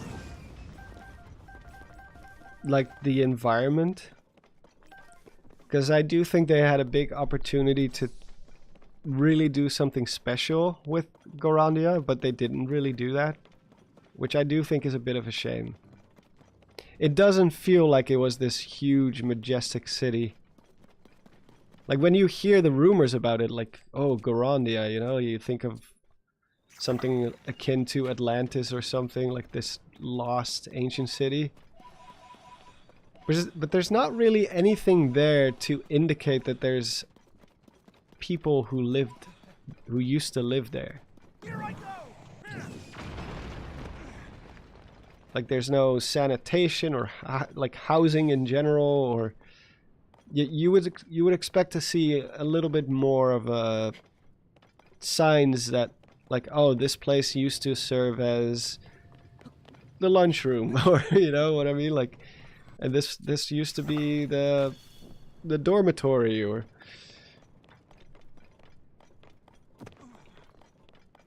like design wise, it really does kind of feel like they were just like, oh, people were complaining about not having like the divine beast cell being the same, so we'll just make some dungeons that look more like unique. But then they didn't really put the effort into it, like really go beyond. Like, remember the Stone Tower Temple, how crazy that place was? Or any dungeon from Twilight Princess, like the Snow Peak Ruins. You have all these beautiful chambers and knight statues, and you really get a feeling like, wow, this really is some sort of old castle that was abandoned. It was so good. Who's throwing rocks at me? Like, it looks like pretty cool from a distance. I'm not gonna lie, the first time I saw this I was like, man, that's cool. That just looks freaking awesome. But then when you actually get there and you find out how the dungeon itself works and how you can basically cheese most of it using Zonai devices. It's so weird that they don't let you, like they don't take away your Zonai devices, which they do inside shrines. I guess because they exist within the normal open world, so they're not like a separate loading screen away from the rest of the world, like the shrines are. But yeah, I mean, it looks quite impressive from a distance. But like, where's the the Gorons are kind of used, like we're kind of used to Gorons being very proud of their stonework and their leaders and all that kind of stuff. Like they literally built Mount Rushmore, the Goron version of Mount Rushmore. But here we don't really see that. It just looks very like, where's the big statues and the massive dining halls, and like if you're gonna kind of compare, if you're obviously, Zelda has its own unique races compared to other fantasy, but if you were gonna compare the Gorons to anything, it would be dwarves, right? The dwarves from Lord of the Rings. I kind of see the same, like they're miners and they live underground and they're craftsmen and all that stuff. Now imagine for a second, like let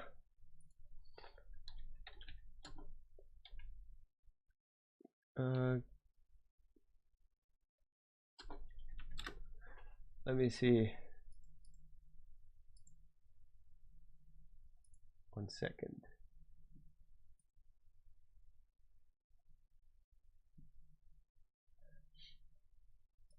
Like something like this, right? Like Khazad-dûm or Moria, as some people know it. Like from Lord of the Rings. Like these huge.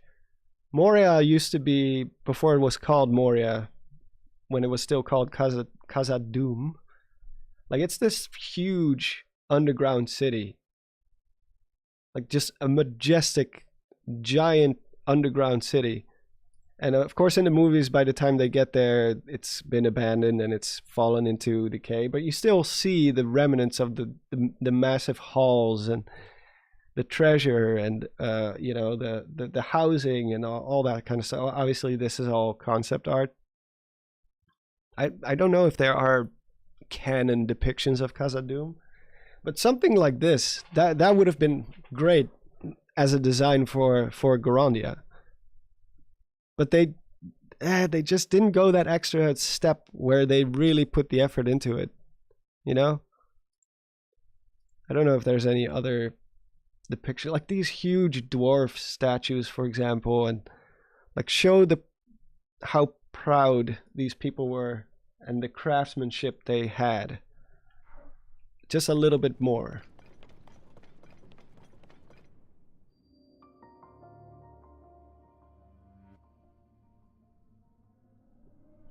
Yeah, Khazad-dûm was indeed as big as the entire depth. I guess, realistically speaking, they would have to keep it a little bit smaller, but what was it? I don't remember the lore that well. It took like 3 days to get from one side, like from one entrance to the other, or even more. Like you could, like, it was literally days of travel to get from one end to the next.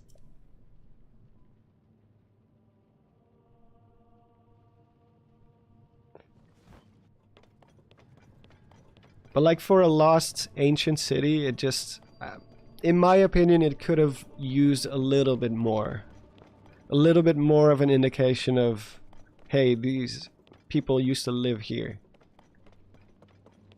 It honestly looks more like a mining town or just a mining operation in general because of all the mine carts and stuff. Wait, where did Yunobo spawn to? Is he still back here somewhere? Oh, he's just, again. I keep running ahead without the sage. Where do they sleep though? Yeah, that's the big question. Well, technically it's not really the fire temple. It's Gorondia. It's from what, at least from what we understand lore-wise, it's supposed to be this underground city where the Gorons originally lived before they moved up to the surface and started living there. So it's not really like a holy place, like a temple. It might have holy parts of it. I can do it! Sure!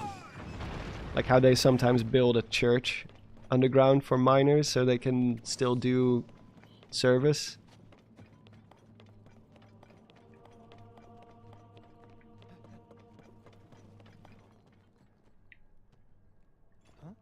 There's something up ahead, Goro. I can't handle how dumb Yunobo is. What did he do now?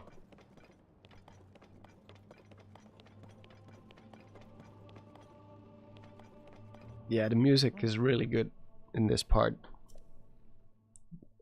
I like the choir. Huh? It's Zelda, Goro! Oh, Zelda is evil.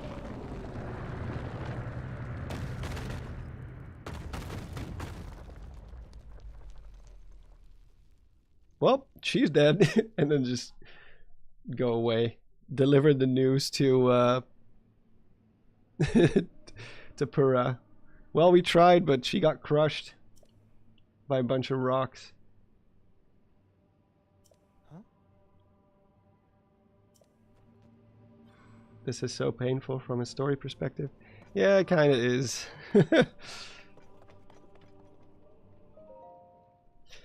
It kind of is. And it's funny because if you take any of the complaints that people have about the story, if you take them like in isolation, it's a pretty minor complaint, right? Like if the rest of the story was still like completely amazing, none of those individual complaints would matter. Because every Zelda game has little moments where you're like, why doesn't he just say something? Or why would they do that? Or whatever, you know? But because there's so many of those little things, it just stacks up and it becomes this huge weight of just things that bother you. You have the power to unlock them all. Do so, then the gate should open. And trust me, I have tried to understand this story. My words. I really did. There's a reason why I haven't made a video about the story just yet, because I did want to give it some time. I was like, you know, maybe it will grow on me. Maybe some things will be explained, or I missed certain things, or... And, you know, some things I did genuinely forget about. Like, I did forget about the fact that Minoru says something along the lines of, sorry for the delay in terms of our meeting. It's Ganon, like, it's Ganon's fault that this happened or something like that. Which, granted, it still doesn't explain anything at all. I went back and reanalyzed that sentence, but she's clearly referring to her being inside the robot body, like actually meeting face to face. She's not talking about her awakening inside the Purah Pad. Like, how would Ganondorf even have control over that? Like, does he suppress the Purah Pad from a distance with his magic? No, she clearly means, like, I was supposed to have this body earlier. This was supposed to be an easy cakewalk. We just go down into the depths, fix a body for me, and then... Because, you know, she already had a body ready, but it was corrupted. That's the boss that we fight in the dungeon. Whoop!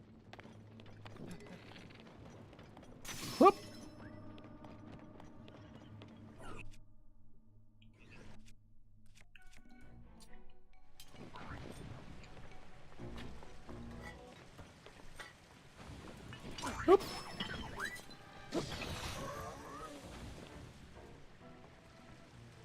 Do you like Minoru? I like her design. I like her voice acting. I just don't like the role that she fulfills in the story. I think she is a walking plot hole.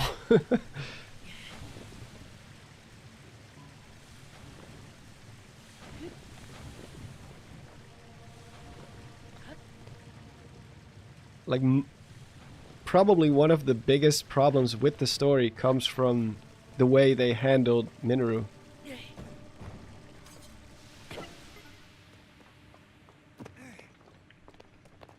At least for me, obviously. Anytime I say something like that, you have to keep in mind that that's just how I experience it.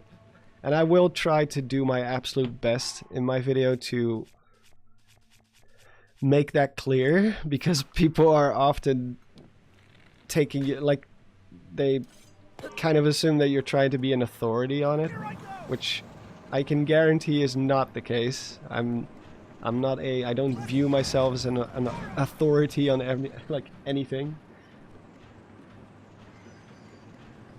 Especially not something that's largely like based on opinions. But I do think that I can at least point out some things that are, I would argue, are close to objectively mishandled. In terms of, at least if you go by the rules of storytelling.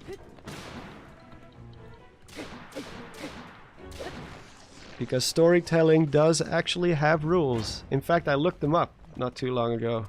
And I think Tears of the Kingdom breaks like at least 7 rules out of 10. Like, I think it's 10 rules in total. Let me see. The rules of storytelling. The rules of storytelling.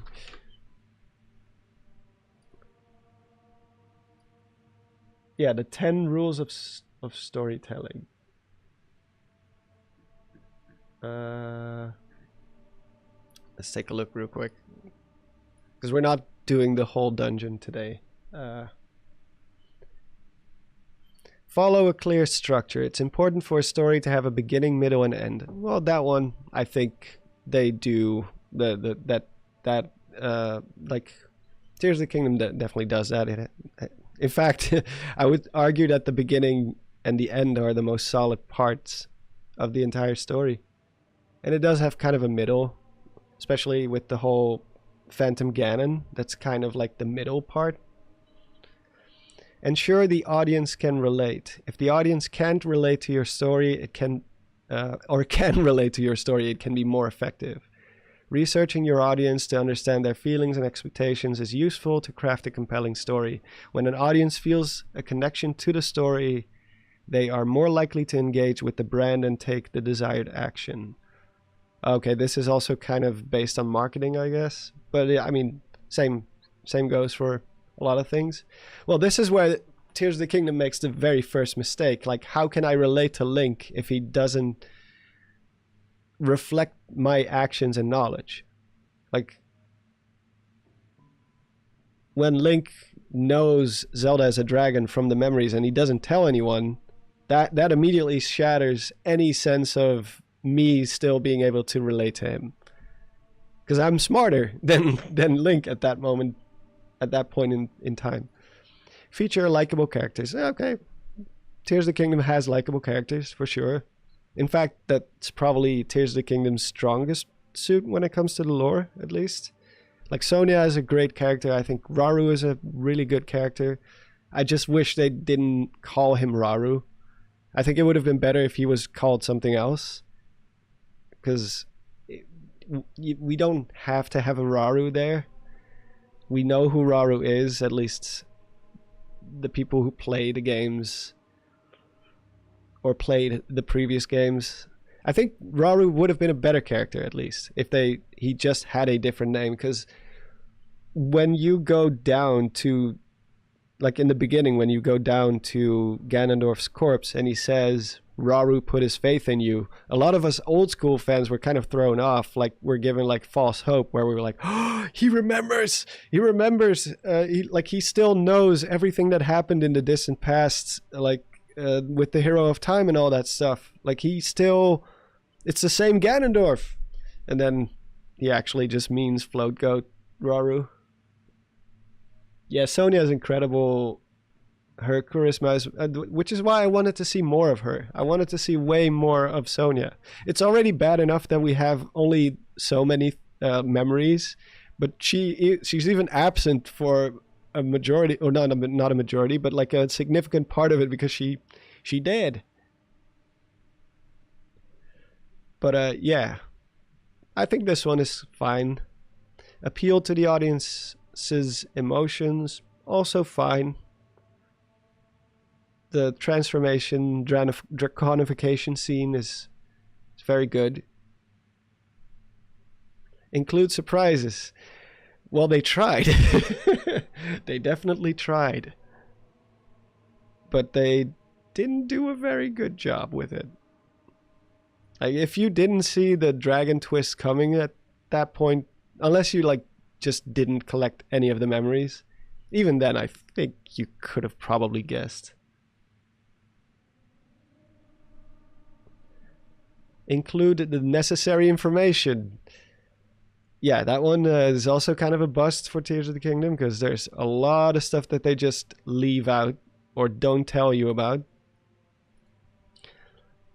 And I will explain that in my video, of course, more, but yeah, it's important that your story includes all the information an audience needs to understand the events and the characters.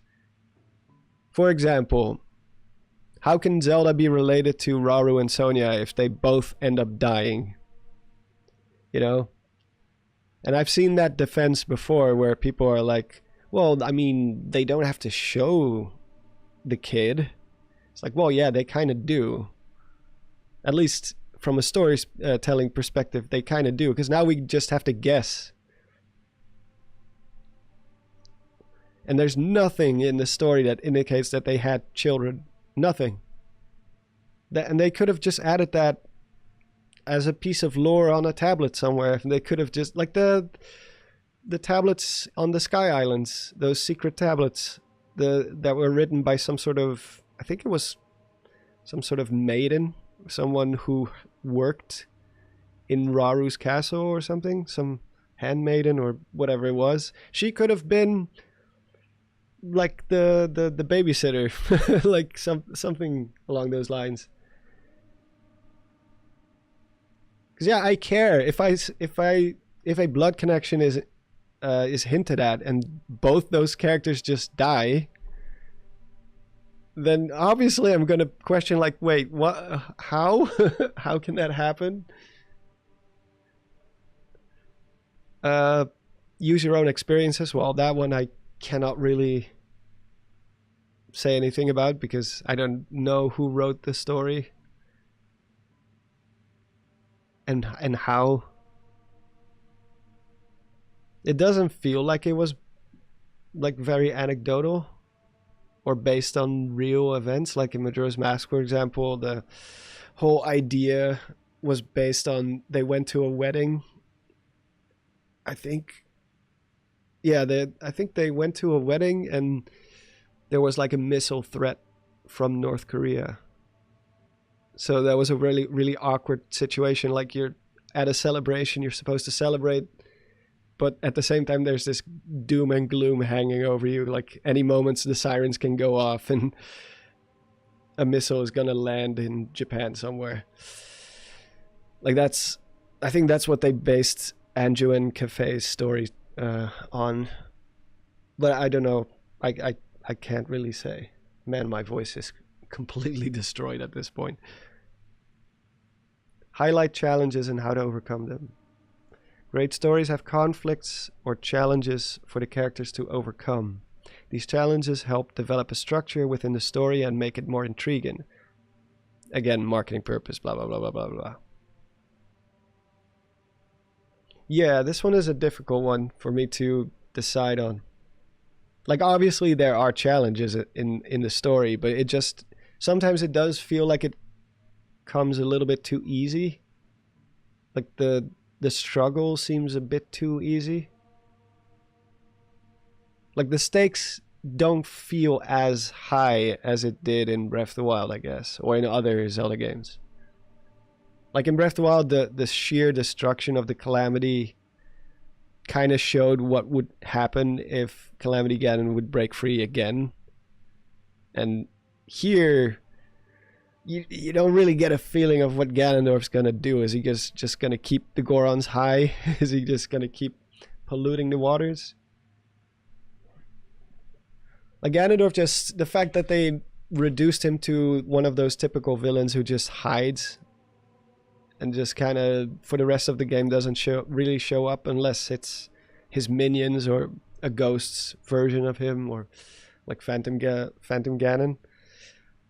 I don't know. Maybe this one is a bit too nitpicky. Oh god. That scared me. Tell a story with a purpose.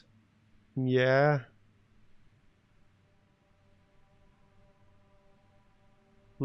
Yeah, this is a little bit too much based on marketing, I think. It's always talking about consumers and blah, blah, blah, blah. Show action in your story. Great storytellers can show feelings and character traits through actions rather than explaining everything to the audience. Yeah, I guess.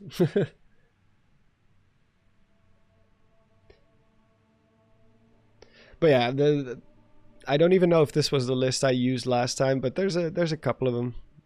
There's a list from Pixar. There's a list for like I'm pretty sure there's a separate list for fantasy stories, but anyway, what's the purpose of Pulp Fiction? To be weird. What's inside the briefcase? We don't know. And we will never know because it wasn't the point of the movie. I think we should probably... I should probably end the stream very soon. Then we have one more episode left for the Fire Temple. And then maybe if I'm feeling up for it, we might try to beat Ganondorf with this amount of hearts and crappy gear. A cat is in the briefcase. Oh yeah, a black cat. Owl Kitty is in the briefcase.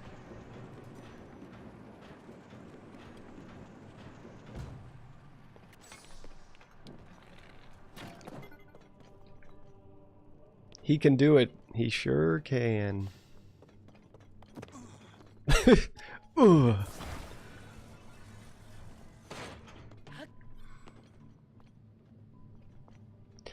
I do want to say, after I make my big video about the story, like my big story critique, after that I'm done. I'm never gonna talk about it again.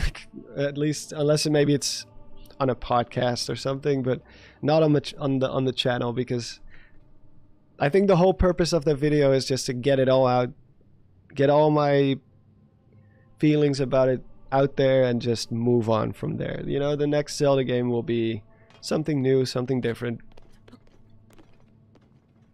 The Zelda franchise is not ruined. Here I go. I can do it.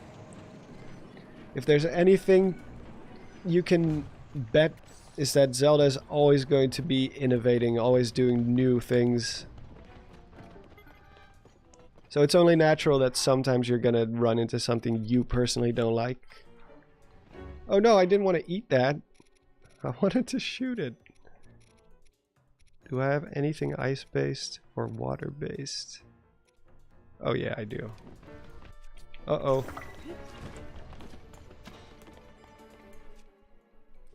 I think this should work. Oh. He just pulverized him.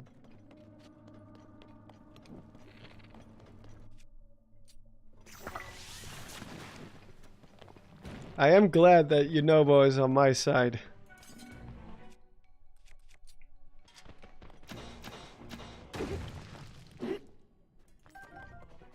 He did it. He did a thing. It was just fun how I was about to shoot the arrow and he just, right in front of my face, he just gets pulverized.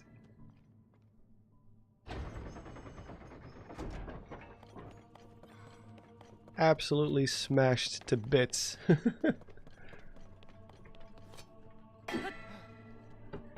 Do I hate the story of Tears of the Kingdom? I don't like using the word hate, because, you know, hate is only reserved, at least in my life, hate is only reserved for things that are constantly nagging at me, both mentally or physically. Like, I hate my IBS because I can just be in pain for days and days, in perpetual state of pain. Then yeah, but the story of Tears of the Kingdom, whether I like it or not, it's not, it doesn't, I don't wake up with it, I don't go to bed with it. It's not something that bothers me. I just didn't like it very much. I think it has way too many mistakes to ignore. So yeah, I'm disappointed with it for sure, yeah.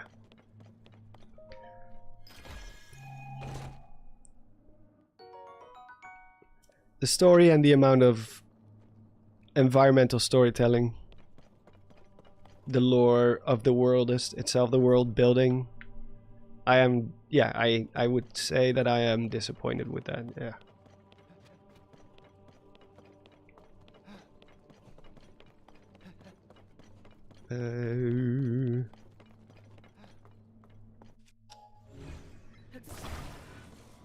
But you know, that's not gonna affect the majority of the people who played this game, because I mean, millions of sales.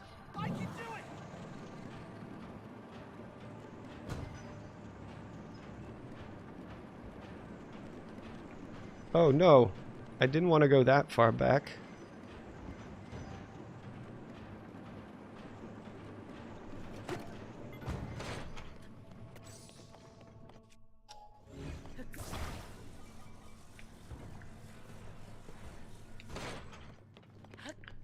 There we go.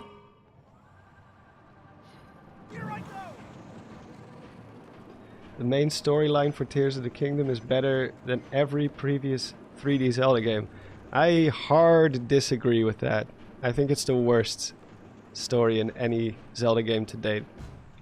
At least in terms of consistency. It has some of the best set pieces for sure. Absolutely, like I do have a heart, you know, the transformation scene of Zelda, the final battle, pure spectacle, just pure spectacle, absolutely amazing. But just because something looks nice or evokes a certain feeling doesn't mean that a story itself is actually good. A story can still be horrible. Like, you know, those so bad it's good movies, those movies can be very entertaining, and they can even be very impressive and fun sometimes.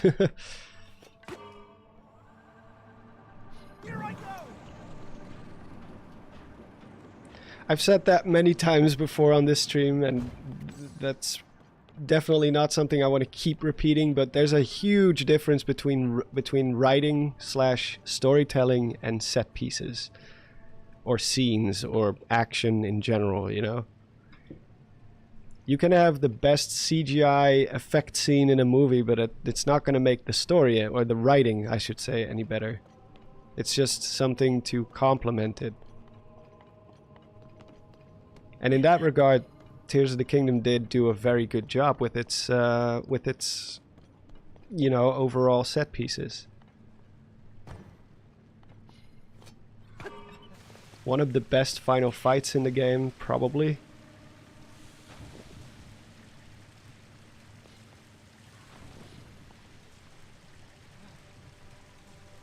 Also one of the most unique openings. Oh hey, I didn't even notice Goodblood is here.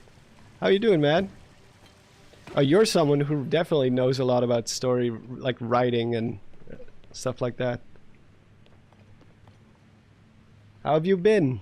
I see you've been streaming. I actually was lurking on one of your streams last week, I think it was, when you were talking about the future of your channel. Oh, I should actually play the game. Even though I am gonna quit soon.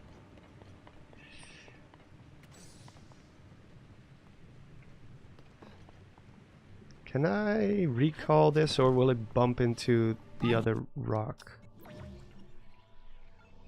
Let's see. Oh, it will just push it. It even creates a little bridge.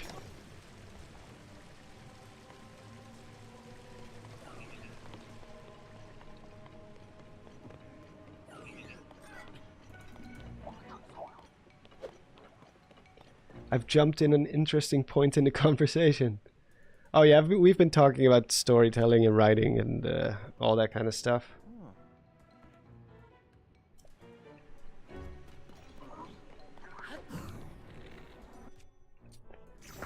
Well, you probably know I'm not the biggest fan of the game, at least half of it. The gameplay half I do really like. Especially during this playthrough, we've done some pretty wild stuff. Thanks, Tulin.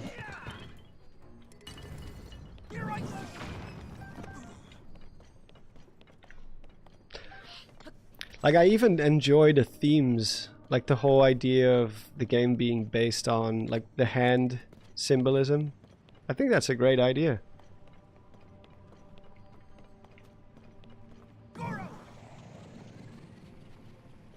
The fact that Link does like fails to catch Zelda in the beginning, and then during that final dive he does, absolutely great.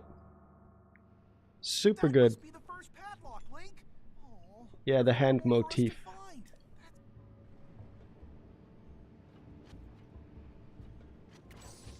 That's why I said after I do my big story critique video, I'm done talking about the stuff I don't like. I just want to move on, and you know, maybe I'll be able to still create some cool theories, like maybe unravel some cool lore. And if not, I'll just talk about the other games, or more like game design focused. Oh, I already did this.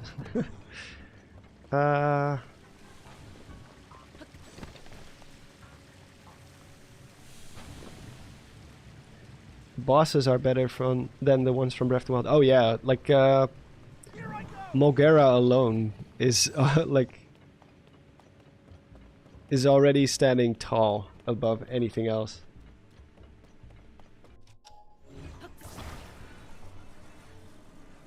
Like the blights. The blights were not that great.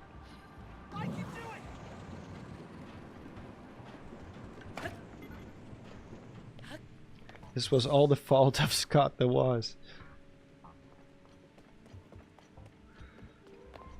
Everything is Scott's fault. Let's be honest here.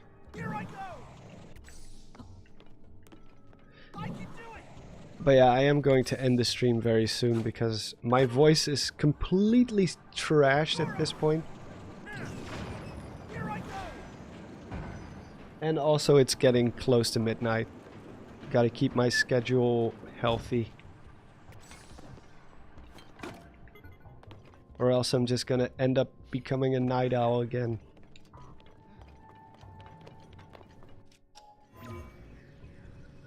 Can I go up? Nah. Alright, I'm just gonna pretty much end it right here. Yeah, Colgara, not Mulgara. Colgara was amazing. Let me see, I'll read a couple more comments and then I'm really gonna end it. Actually, I'm curious, Good Blood, are you gonna do a video about the story? Or will you be too busy with Second Wind at this point?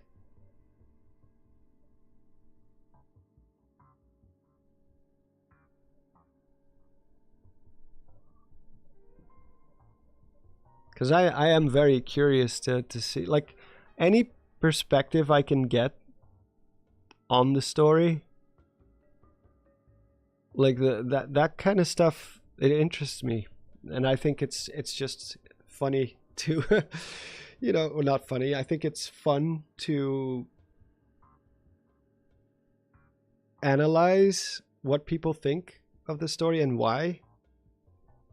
Because so far it's mostly been, you know, either people are saying it's the greatest game, it's so amazing, but they don't really give any reasons why except what I said before, like they'll point to a specific set piece. Like, I really loved Sonya and how they portrayed her, and I really like the characters. And the ones who complain about it, they've already kind of, most of them have already kind of said what they wanted to say. At least, like, Zeltic has just done a huge video, and I think for him this was also his final, you know, thoughts. And he also just wants to move on to whatever is next for him. Be it more theories for Tears of the Kingdom or theories about previous games. I think he also wants to branch out a little bit here and there. Although, don't quote me on that, but